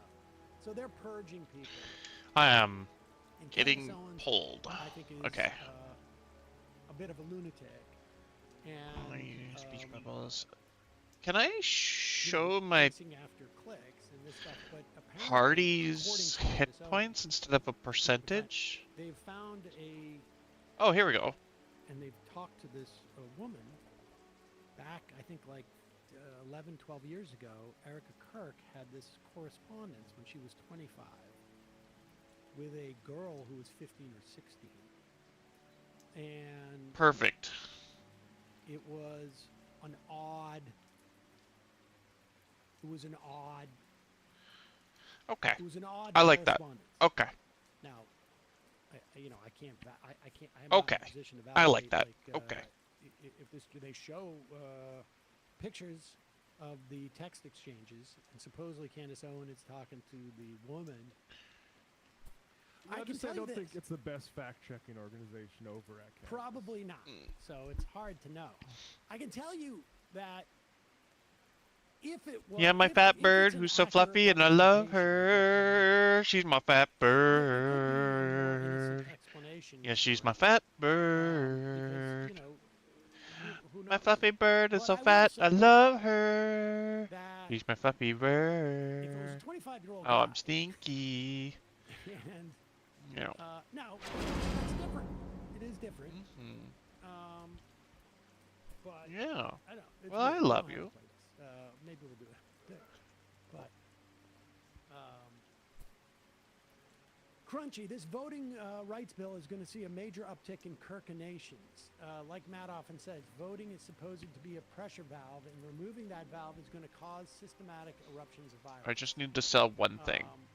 I don't think this voting bill is going to pass in the Senate.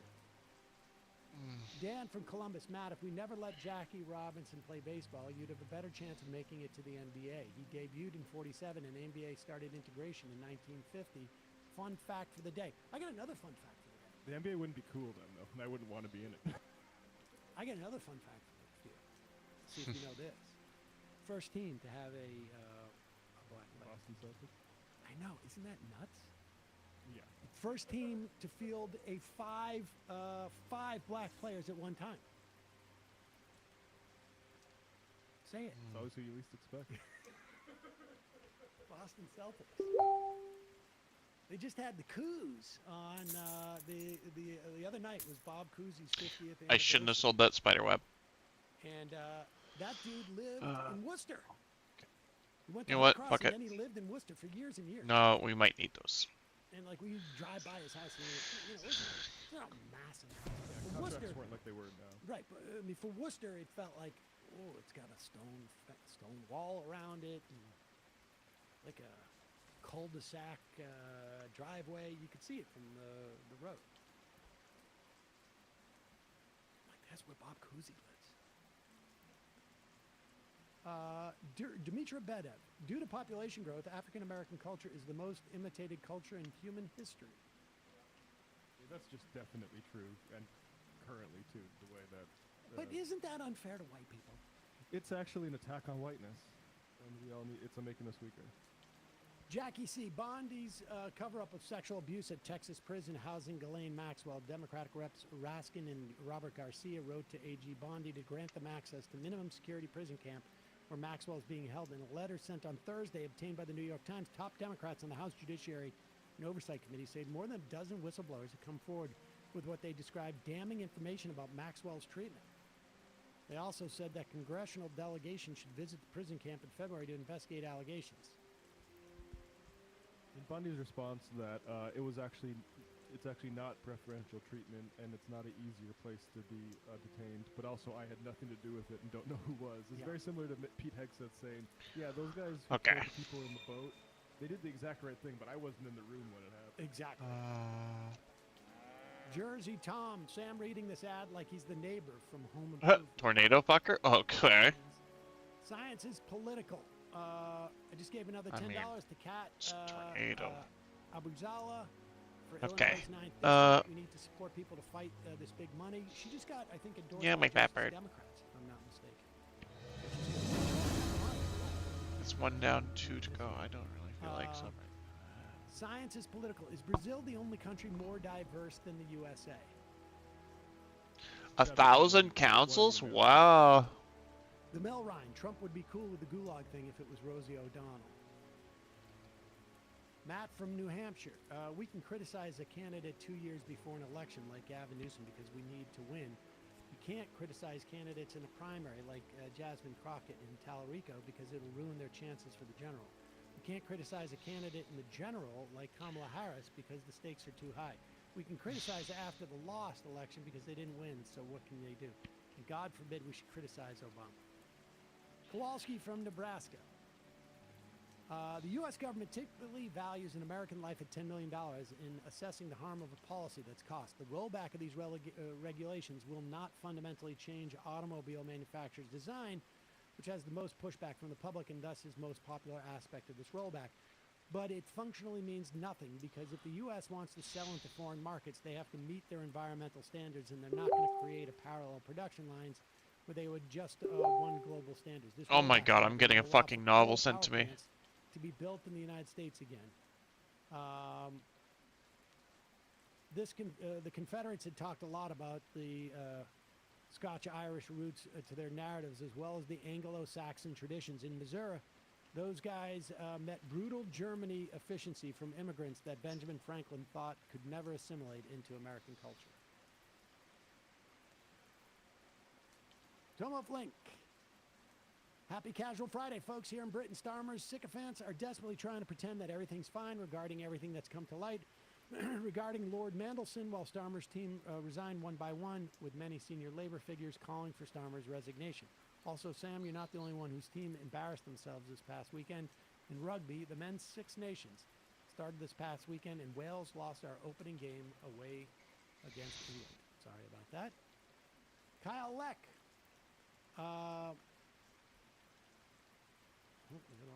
Anglo, so he wants America to be WASP only, which would explain why that Irish man in Trump's H-blocks. Note, Scot-Irish aren't Irish, they're Scottish, who moved to Ireland as part of the plantation system. Yeah. Steve in Alaska loved the Matt rant about vaccines. Freaks every one of them, last one of them. It was Wally Pipp, not Sandy Koufax. I mean, I'm sorry. Wally Pipp, it was not Sandy Koufax. It was Lou Gehrig. I'm so sorry, folks. Particularly on a Friday. Dill, baby Dill. Our national climate policy is turning, like when Hannity or whoever said they were going to turn their AC on and open the door. The GOP is acting like they placed a big Kalshi bet on sea level rise. When I was walking to work today, there was like a big Cybertruck that was like waiting for me to cross the road, and I just looked at the thing, and I don't, you know, like it's knee jerk. First of all, I just have always found those things incredibly ugly and ridiculous. And I don't like big vehicles, whether they are gas guzzlers or not, on the road. I just find it dangerous, and I don't like it. But I was like, but then I thought, like, oh, you know, it's weird. It is an EV, and so it is like, you know, a positive development. I mean, it's, you know, the truck itself is garbage, and lay apparently, you know, cutting back on the production of it. men's terms. But I'm like, boy, you know, Elon Be Musk. fucking and useless, I think bruv. he may have, in many respects, just exclusively his buying of the presidency for Trump. Let's get set this. back the EV movement in this country. Not even movement, like, you know, production for years and years. But he also, by pushing for non-standardization so that he could maximize his profit, probably also hurt it. I mean, he was in the Okay, my driver's seat brain's of feeling a our lot better. I don't know. producing EVs at the exact same time that China passed us for good, probably. Yes, and you know, all the high-speed train. I mean, all that stuff. But still, I thought, like, you know, this thing where it's like, you know, my reaction to it, I wonder, like, you know, should I temper my reaction? Because, you know, just like any type of EVs at this point. And then I just remembered how much of a long-term project it was for Rush Limbaugh to, like, make EVs like you're a wimp. Like you're like feminize it and make, like, it was relentless. Prius? It was relentless. His attacks on it. Nice thing about the Cybertruck is you can sort of give all your scowls to those drivers and let the, like, Uber drivers who have Teslas off the hook. Yeah. Because they just got the cars. Well, I just find trucks that, first of all, that truck just looks ridiculous. It just looks stupid. And the size of it and the bulk of it is also stupid. And, I mean, just in general, I find, like, the size of these pickup trucks so completely unnecessary. Dye a piece of The cloth or F-150 can't cloth even- armor, can't even one put a solid plow on that color. thing. Yet it's the size Oh! of like a small aircraft carrier. And you know, you want hauling capacity. You want to be able to put, like, the beds keep getting smaller. The trucks get bigger and the beds get smaller. So it's not like you're putting, like, sheets of plywood Yes, or my baby. drywall in it or something. I don't know. I just find it sort of obnoxious and ridiculous. Big sign of how we failed as a country. Every time And someone drives it around. The other dirty secret that you don't hear about is that if a vehicle is over 4,000 pounds, it gets a huge tax break. A ball of yarn tax and break. cotton. Not if it's just a commercial vehicle. A ball of yarn and cotton. It gets a huge tax break. That's why we've How do I make a encouraged ball of massive yarn? things. And of course they add to pedestrian deaths, whatnot. How do I Really get a cute. ball of yarn? Please make sure Mamdani voter link is put in a YouTube description. It's not there yet. I'm a Zoran voter ready to participate. We will post that. Do you have it? This is the survey. The link will be Oh in my God. the YouTube and podcast description. Also, make sure, you know, that we put in that part about the here, I'll send it to you, because I want just like you know, it's a high school student who's doing this, and I'm not I need to sure his talk name to is that like thimble I'm person, putting and links I to don't the- remember where they are. Yeah, start with the second paragraph first. A high school student currently Cocktails working on for a Thimble research Pete. study, and the survey's intended They to are help here fill that. somewhere. All right. I just put it. Oh no, I just sent it to Dorsey. Sorry, I was in the wrong. Mhm. A bit in the wrong. That explains that. Yeah. Okay. Yeah. Simple Pete. That explains a lot of stuff.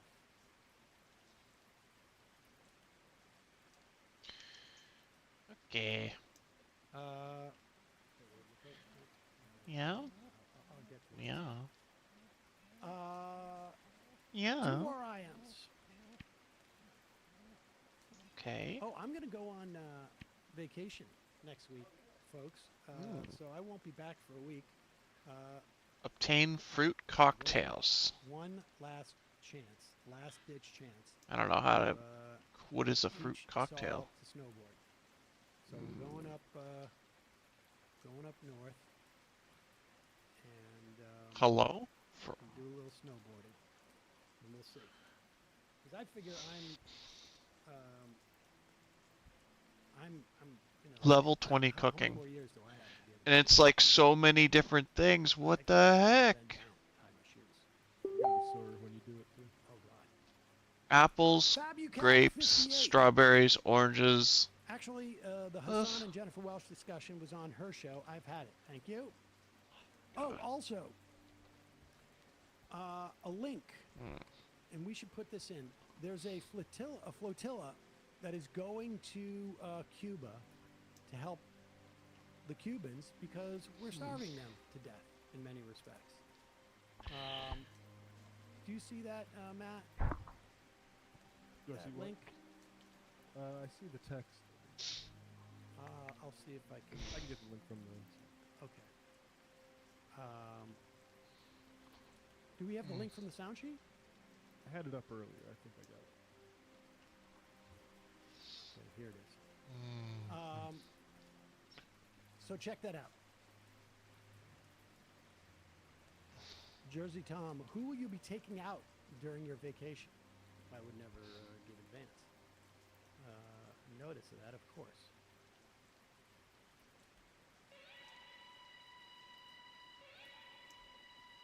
And the final IM of the week, appropriately from Jesus. I'm not coming back in 2027, but 20% of people will think that 6% of people will think that I will come back in 2027.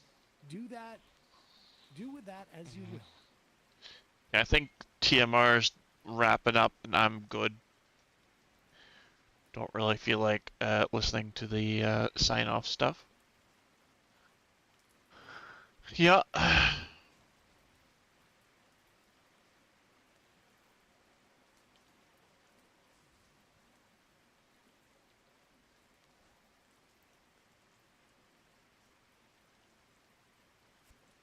Fucking Thimble Pete. What is my cooking at anyway?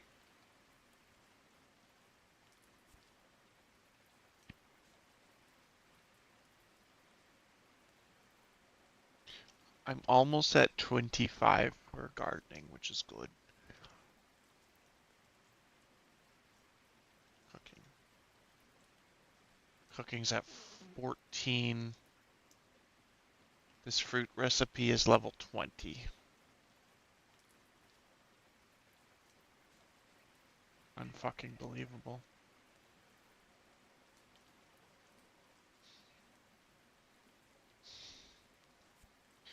Okay, well, that's something I can't really worry about right now.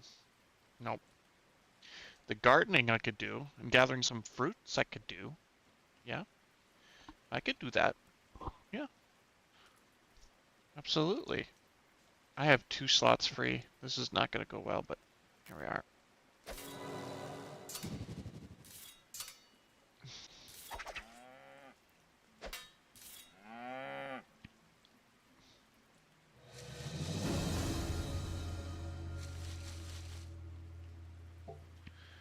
Did not mean to pick up this trash. Rob.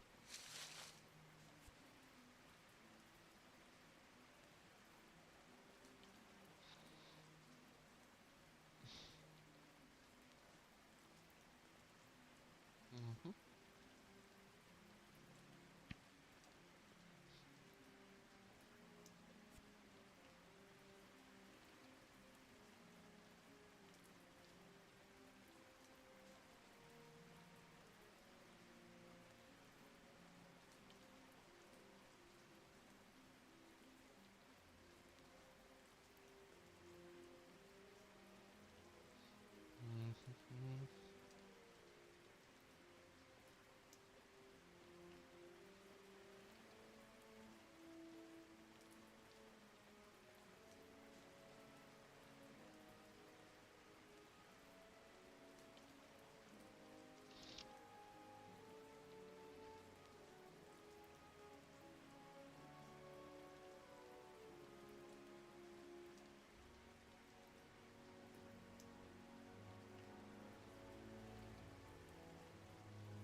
Do I need oranges for that? You know what, dude? Let's fucking throw down. I'm so tired of you guys fucking terrorizing my farming.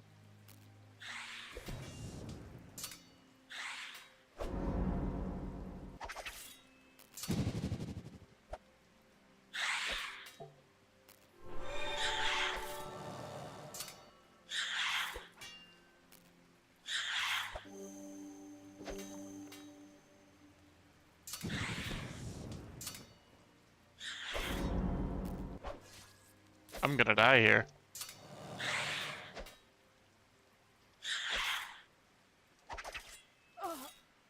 Fuck! Ugh! Why?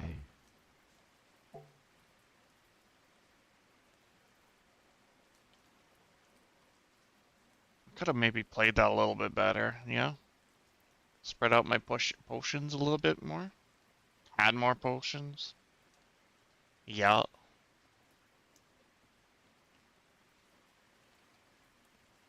Yeah.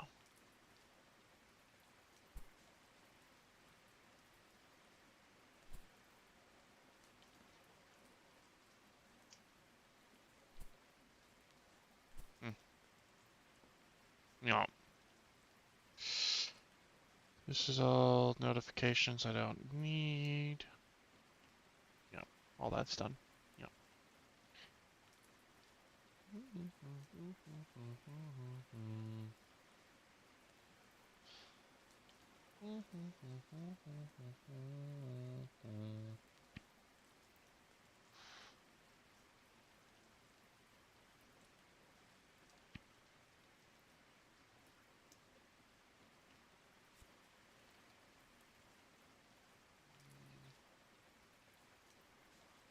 How do I make a ball of yarn? Do I already know how to make yarn? Man, I will be mad.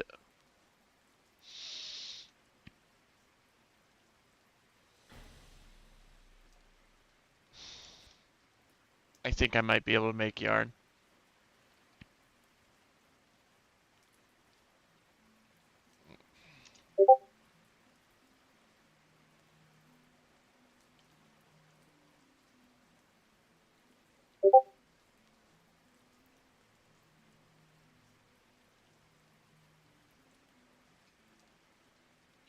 How do I get a coarse ball of yarn? What the fuck?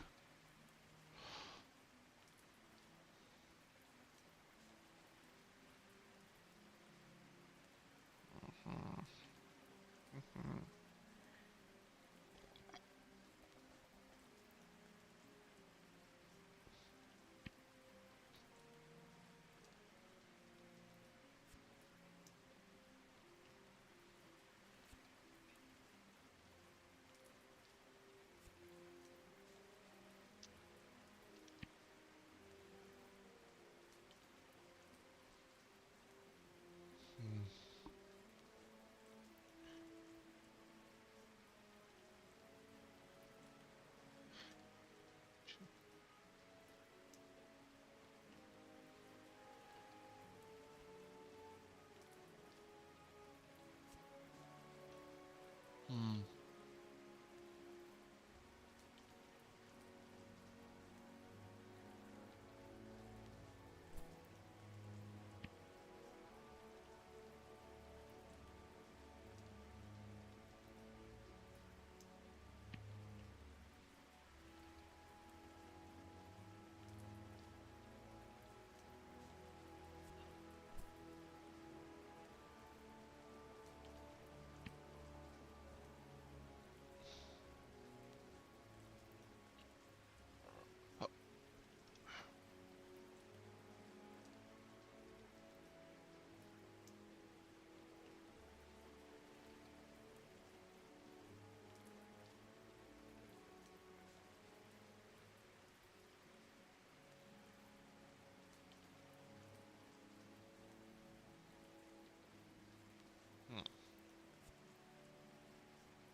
Cotton ball.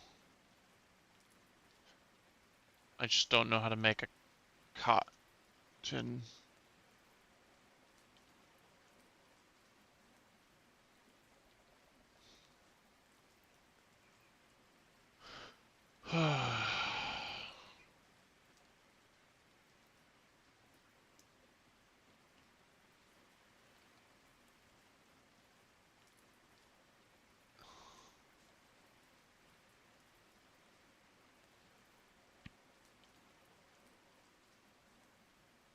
Coarse cotton yarn.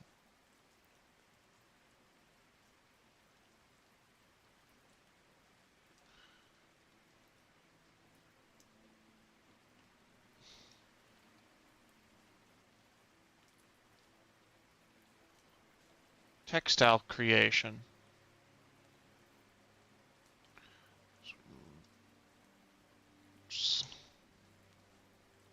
I can do this.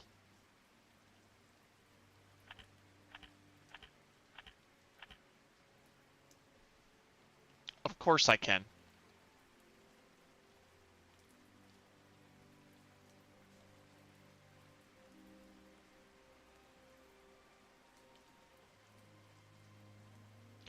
I could do it.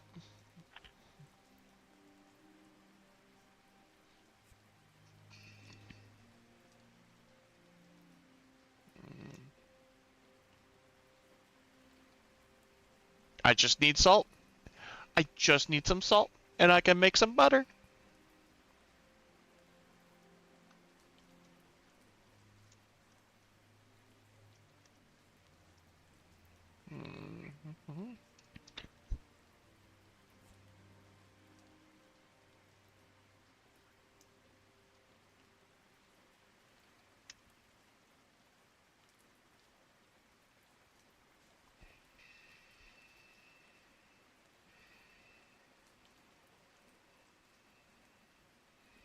Yeah.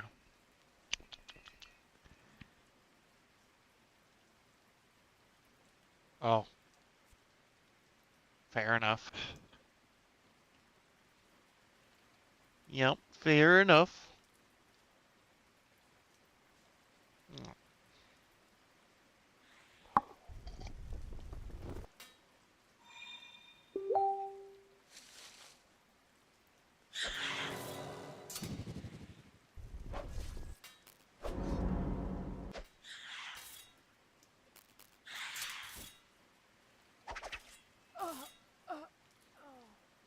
Well, that sucks. Yep.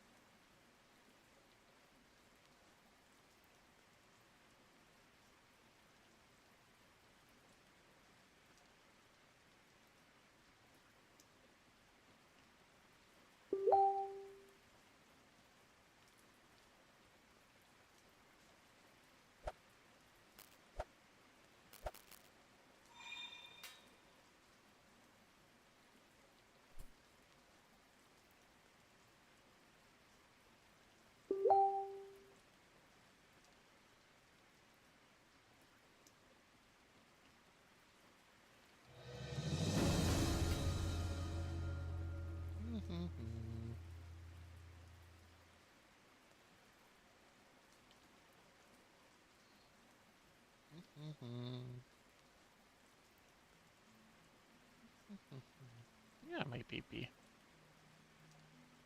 Yeah.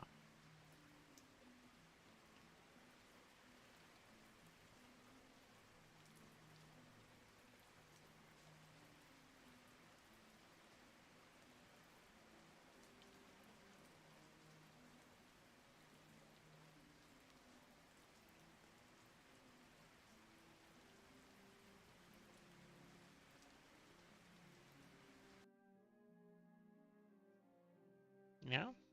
Oh, I love you. Yeah.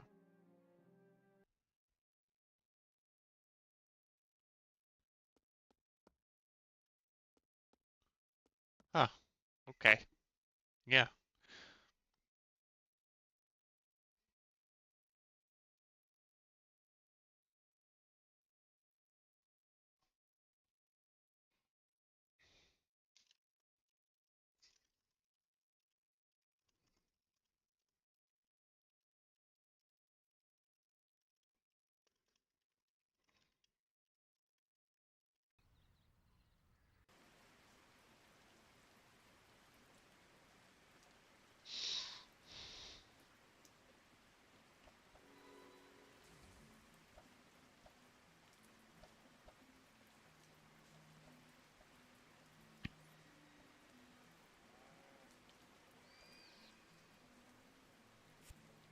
some kind of diary, I guess.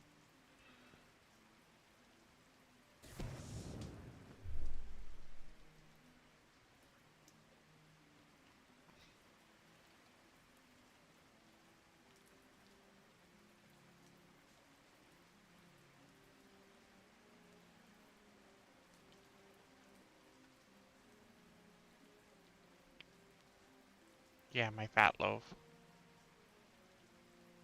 At this rate, it's not just gonna be oatmeal. I'm gonna need to eat a whole ass fucking food.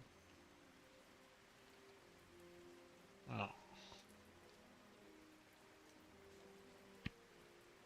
What the fuck am I doing? I'm buying salt so I can cook. That's right. Oh.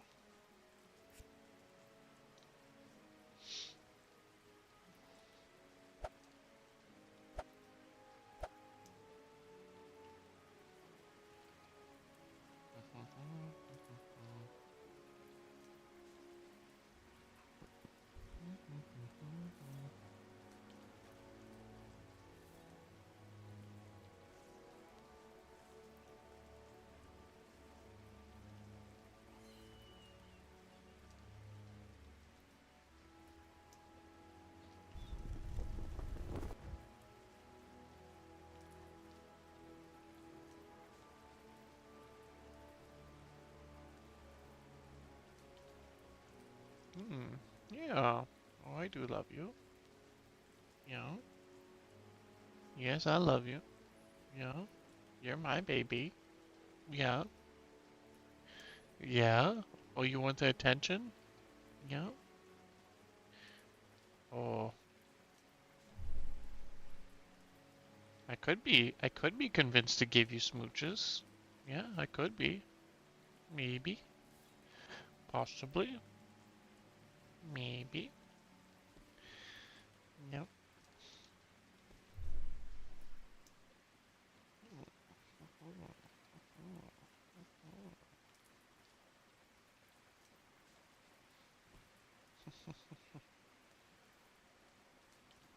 Yeah.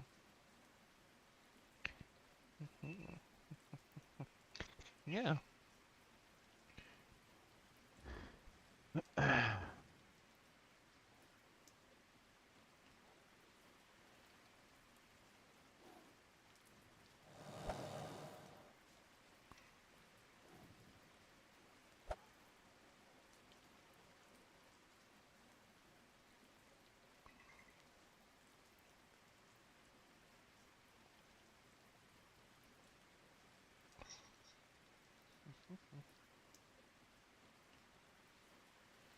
Yeah.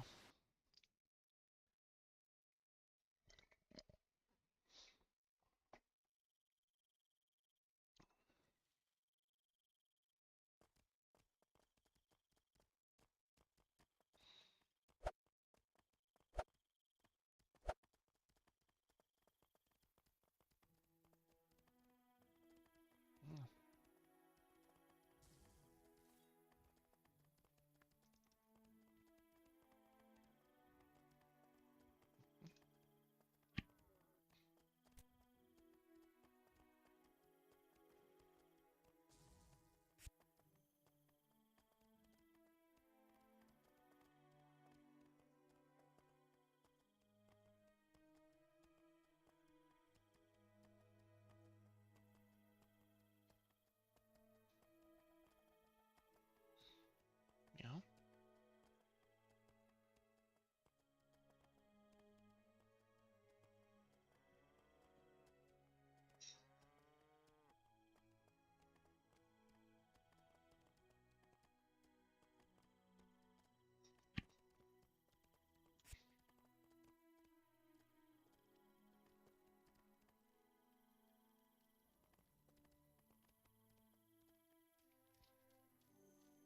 Mm-hmm. Mm.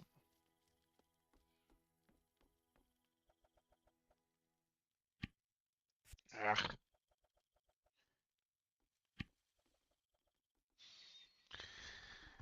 Uh, mm.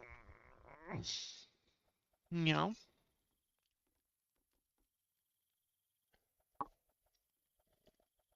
Mm-hmm.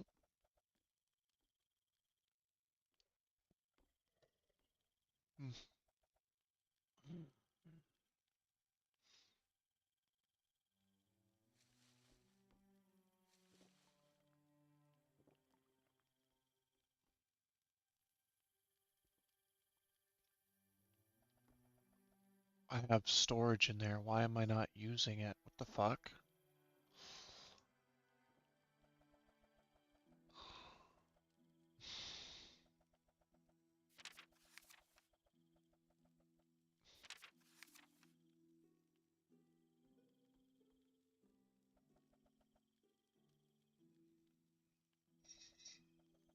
Am I not wearing a fucking helmet? I'm sorry. I'm not.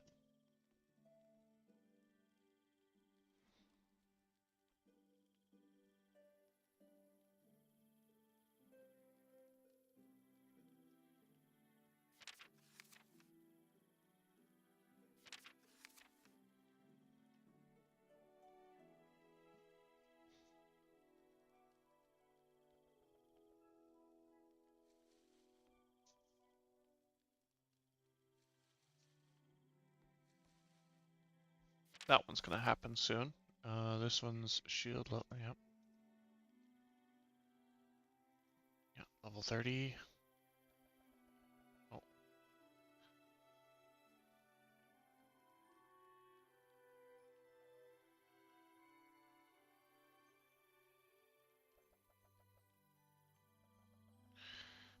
I should sell that.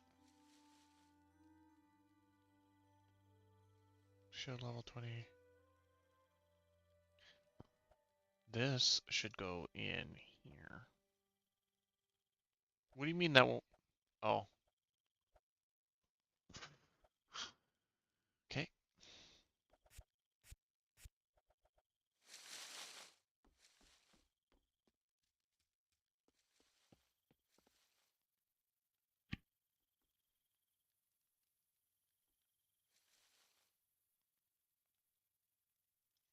Whatever.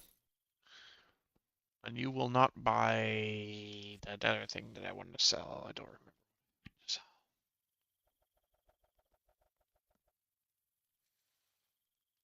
No, that was it. Just the bow. Okay, well. Oh, the mantis legs. Oh, whatever. Deal with that later. Okay, so I need some salt.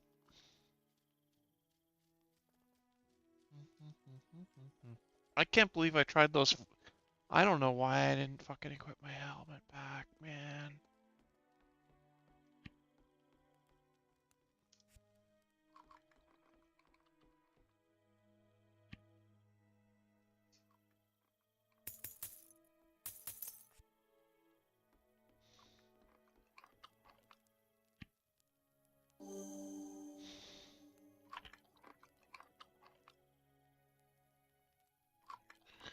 No! Are you serious? Oh, that's so really bad fucking. That's some really bad fucking.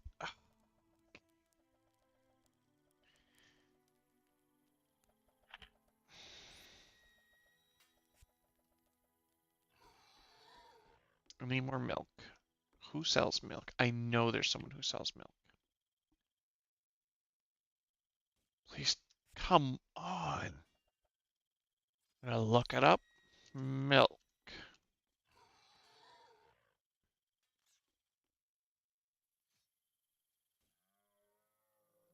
Milk. Right.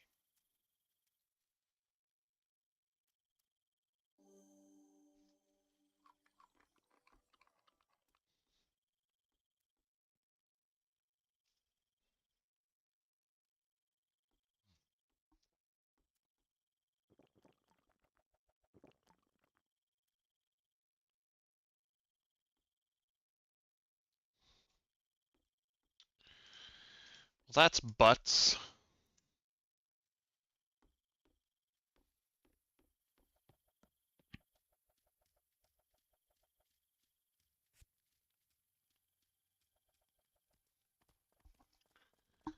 guess we could see how expensive milk is gonna cost. Do I have any jars? I do.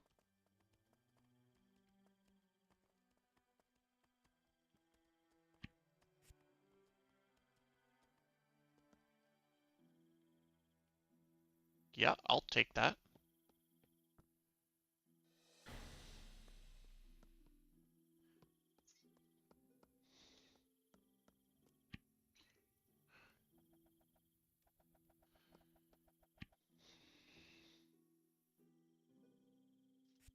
Fuck.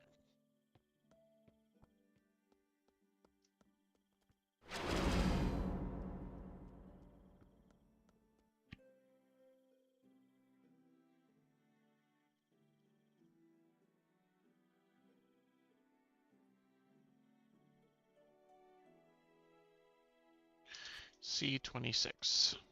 C26.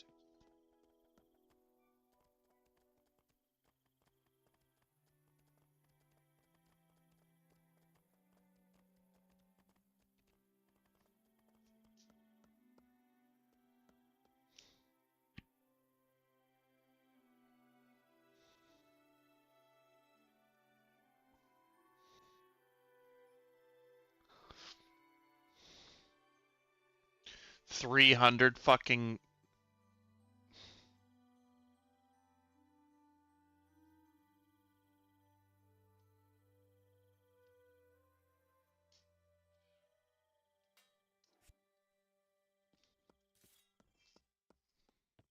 I will be looking for milk elsewhere.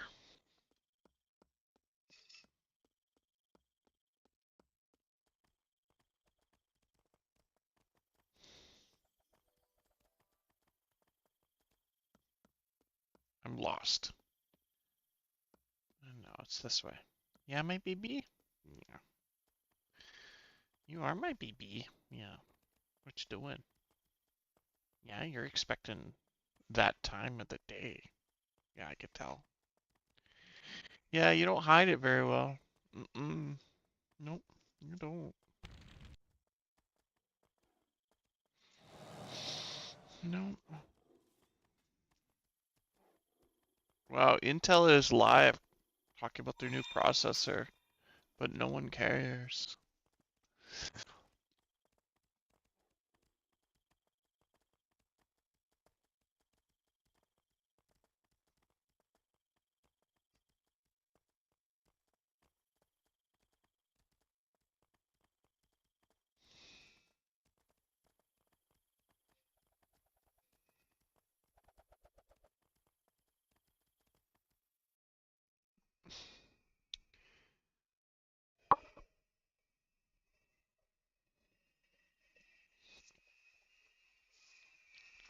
Ba, ba, ba, ba.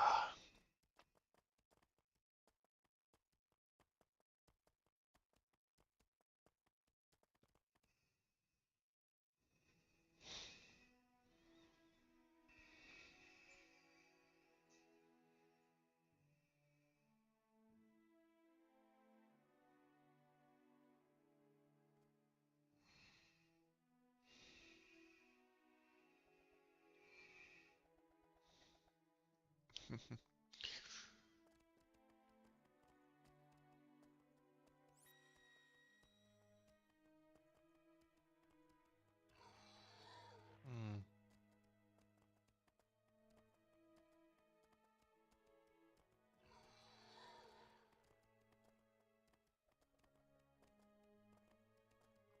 Come here, Bertha. Thank you. Appreciate you.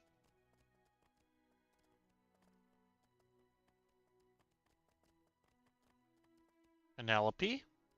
Hey. Thank you. Yeah, I appreciate their milk. Yep.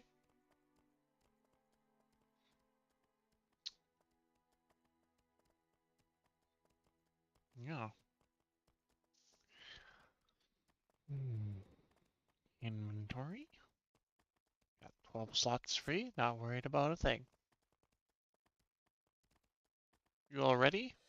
Oh yeah.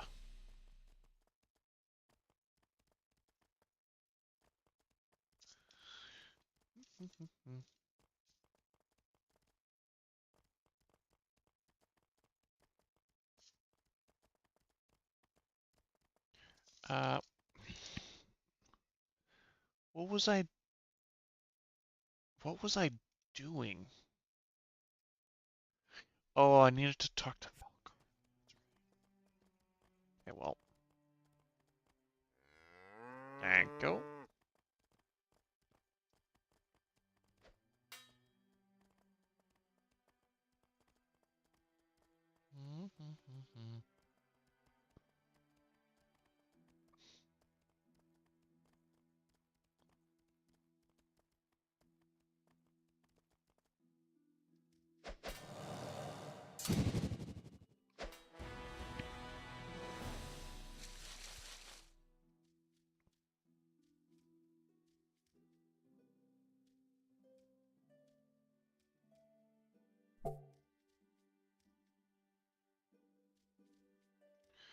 So I needed grapes. I needed apples. I need cooking level 20 is actually what I need.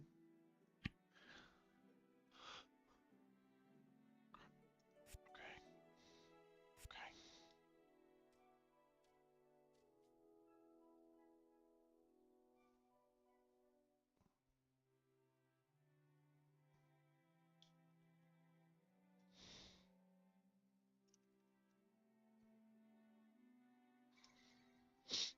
Mm.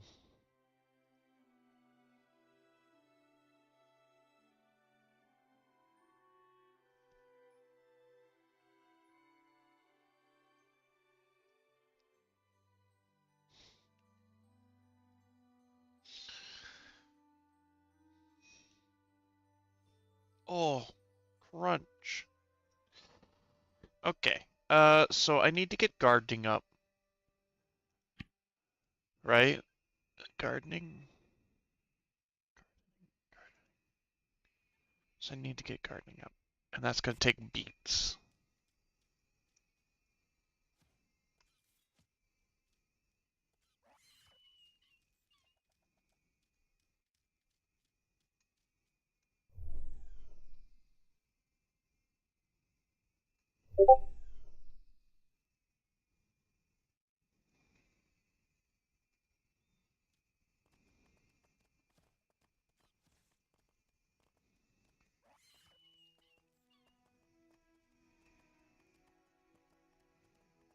Mm-hmm.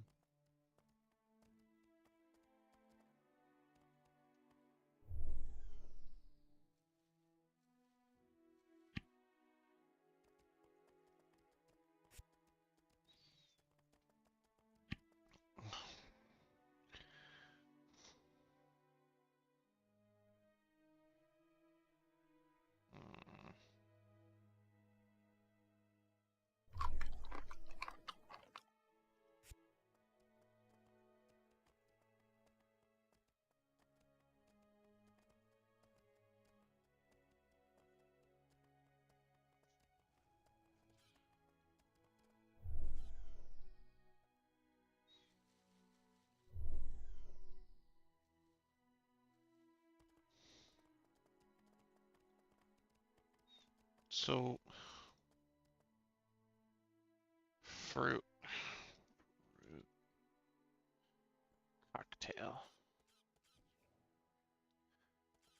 So apples, grapes, strawberries, and oranges. Okay, so I do need oranges. Fuck. Should have some oranges.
Why can't I collect from here? Hmm? Give me.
We should eat soon.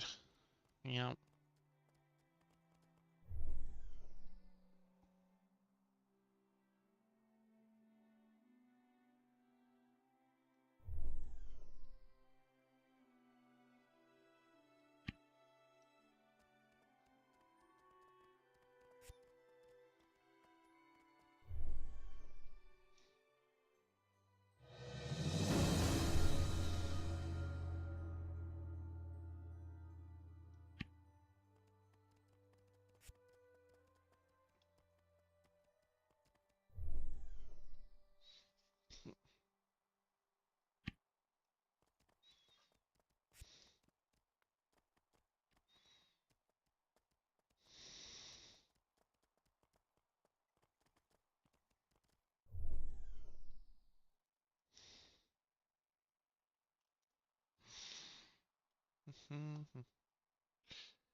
Use some more strawberries.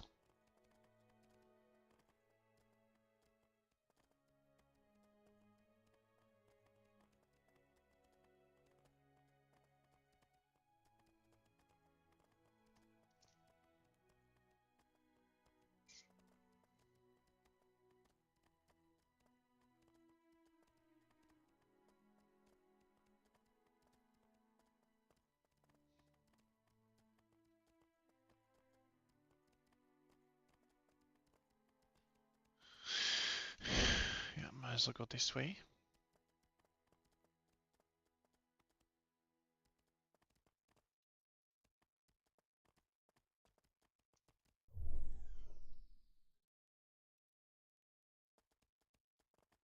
Like I might as well get this wood and then do the woodworking and then blah blah blah blah blah blah blah blah blah blah blah blah blah.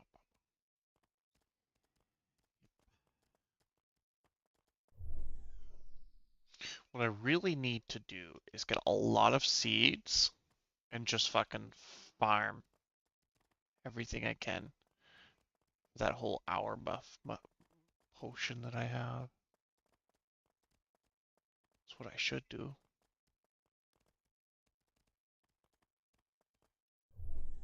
I'm surprised there's no bears around here. We got the strawberries.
Where's that tiger?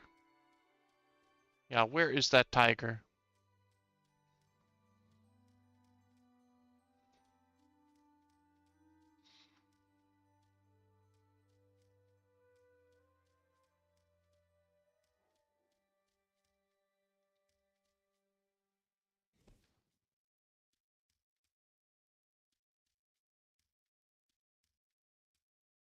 Woolly admirer?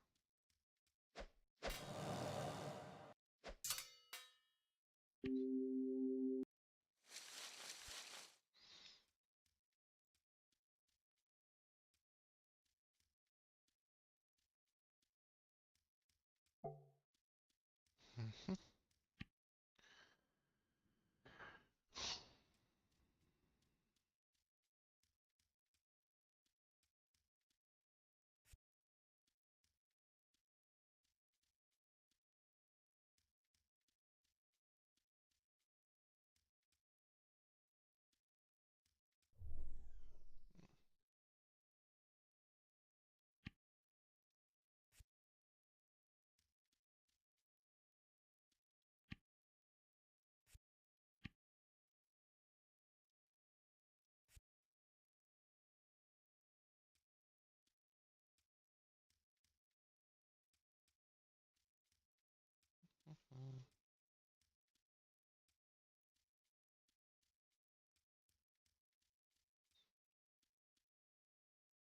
Oh, strawberry.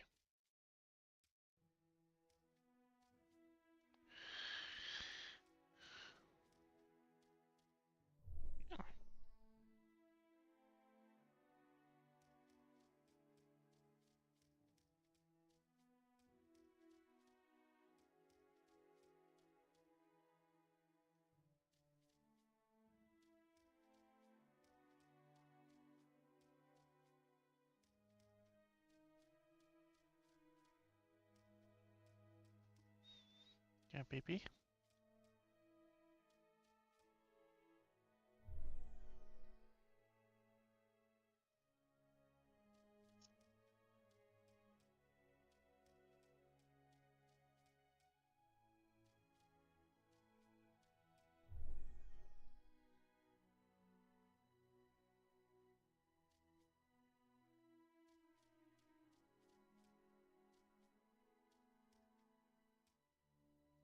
Mm.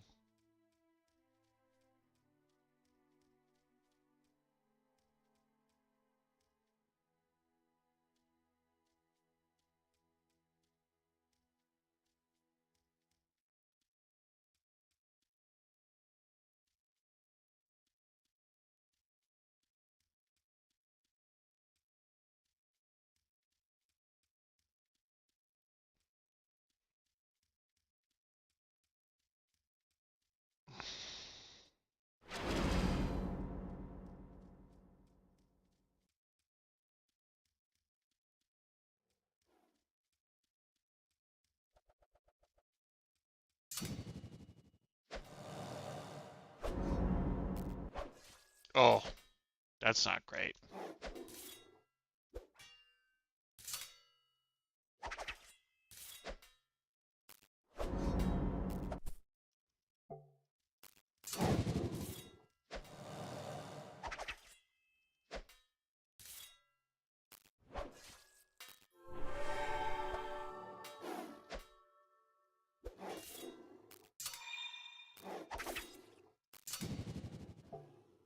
Yeah!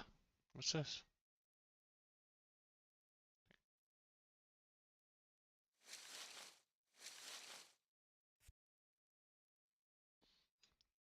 I have come back. I have conquered.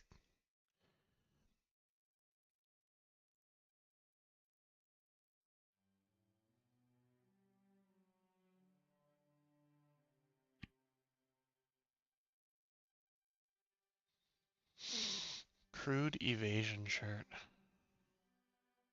Hmm. Yeah, my baby. Yeah. Yeah. Okay.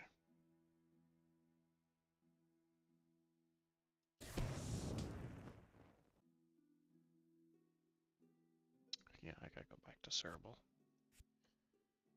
Yep.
Do, do, do, do.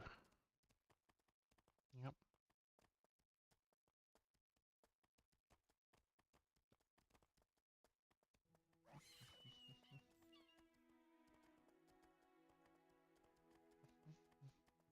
Yeah, my loaf. My loaf has been inquiring as to our next stage of the day.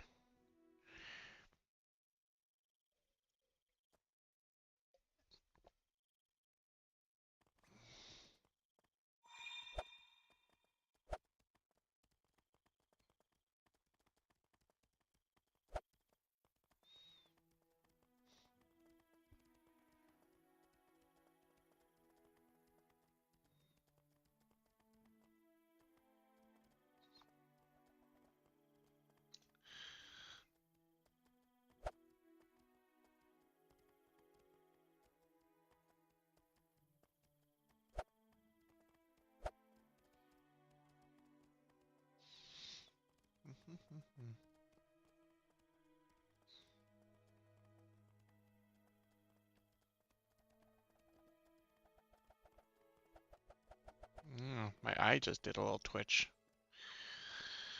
We're going for round 2. Maybe.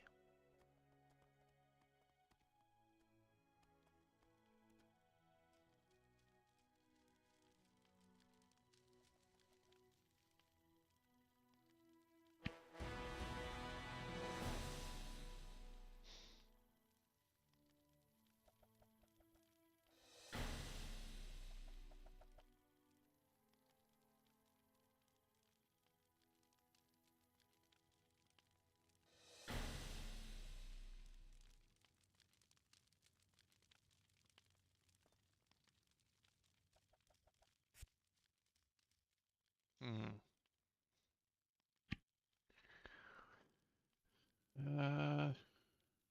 Who would buy my shit? Maybe you, actually. Oh, maybe not actually you. Hmm. Nope. Wait.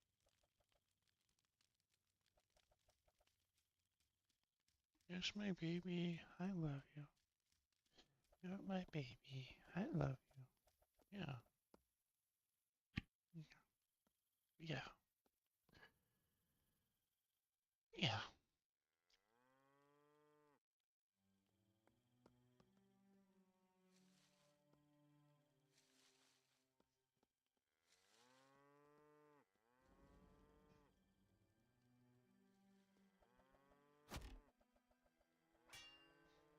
Hmm.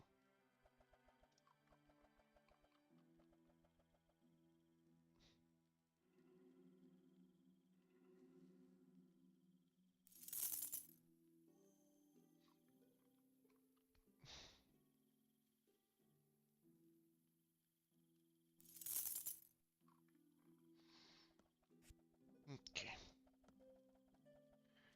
Alright. Well, technically, I think I can make mutton chops or whatever. Fucking.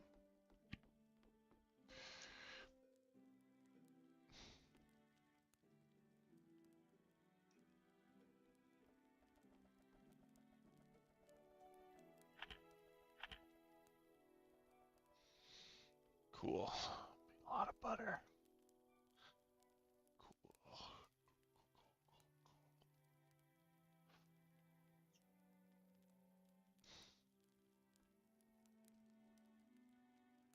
Hmm.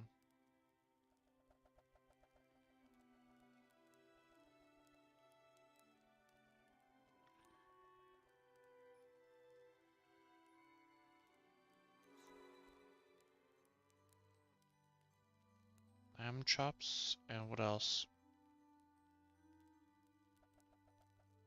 That's all I got? Okay.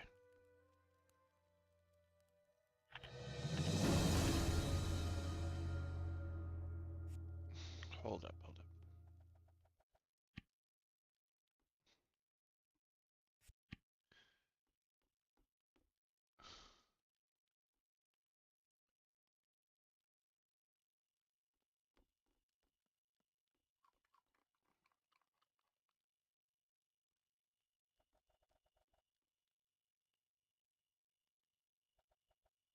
Oh, okay.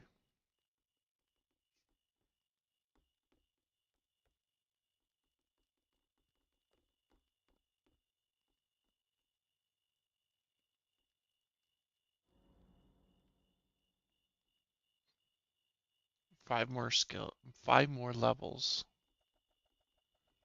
and I could get that. What is my coins? Not enough. Okay, so we're, hi baby. Yeah, we're not getting any more of these recipes till we could get that. Okay, that's okay. 5 more levels.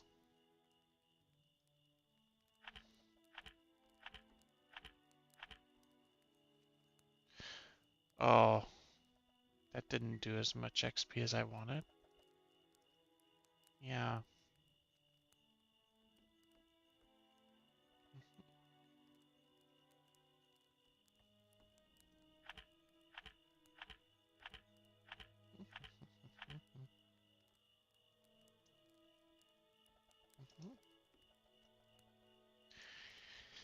Yeah, my baby.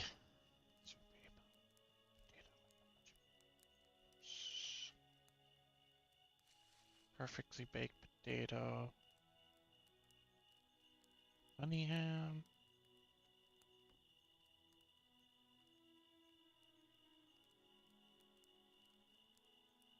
Grape juice. I can make some grape juice. Ugh.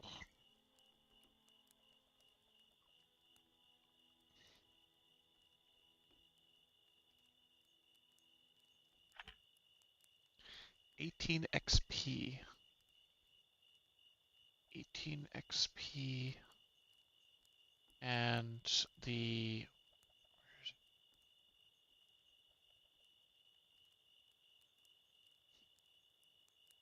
This one's 40 XP, so this is definitely way more worth it. Okay. But...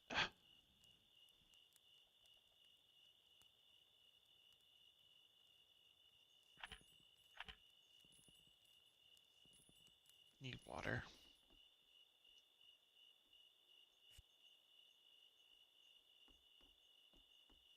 Here, my peepee. I need some water.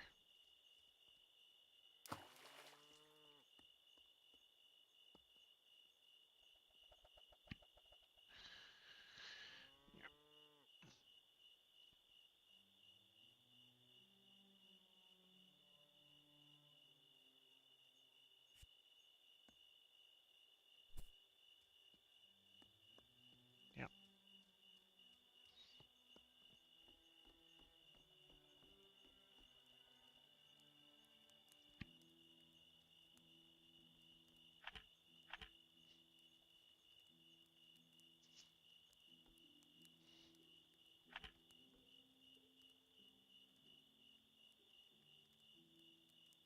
A lot of potato recipes.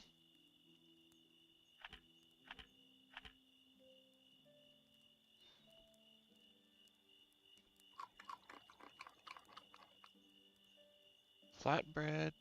Just need flour and salt, sugar. Flour and salt. Let's maybe look at what your recipes are here. Let me see. Oh, I can't do that one yet. Yeah, I can't do that one yet. Soon though. So that's butter. Yeah, it's butter and salt. Cheese and salt. Onions. 5 recipe. Okay. Yeah. Hash browns. Potato and onions are pretty cheap. It's a level 5 recipe though.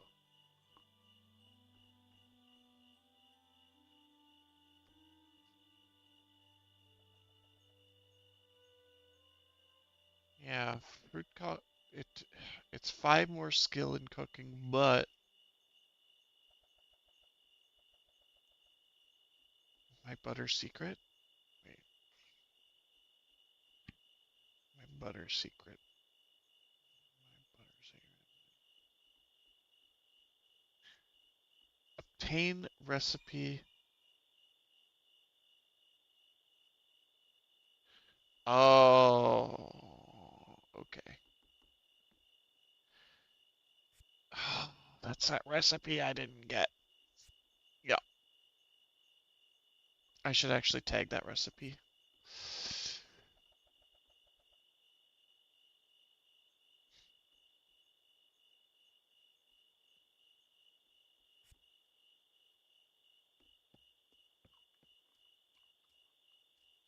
Hmm,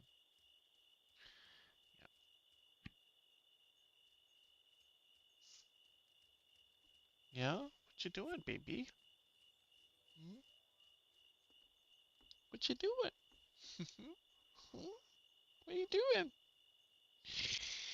Yeah.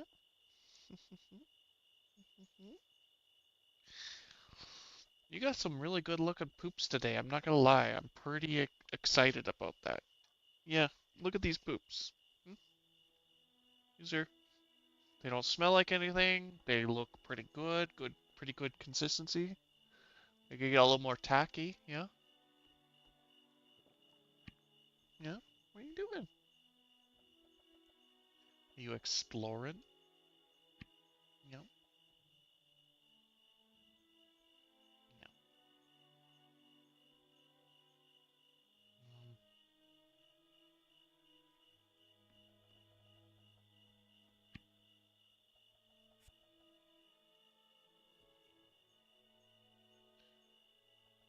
Um, okay.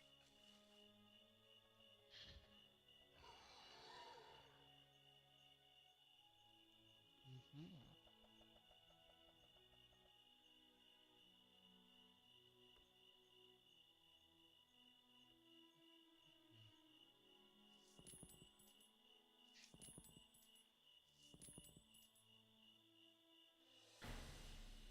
I just need one more mandrake. I could go see if I could just buy one. Yeah, baby. Let's go see if I could just go buy a mandrake real quick. Yeah? I definitely need to go pee, and I definitely need to make something to eat, and we definitely need to do that thing with the verbs, the SEEB. You know.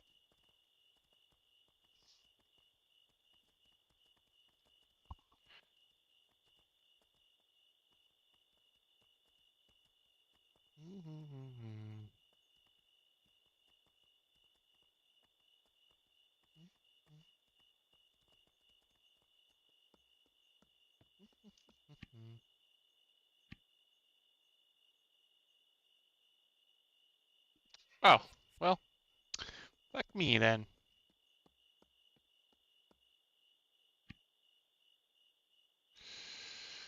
5 of those. I have 6 of those. What is my You know what? I need to go take a break. That's what we gotta do. That's what we gotta do. Okay, we taking a break.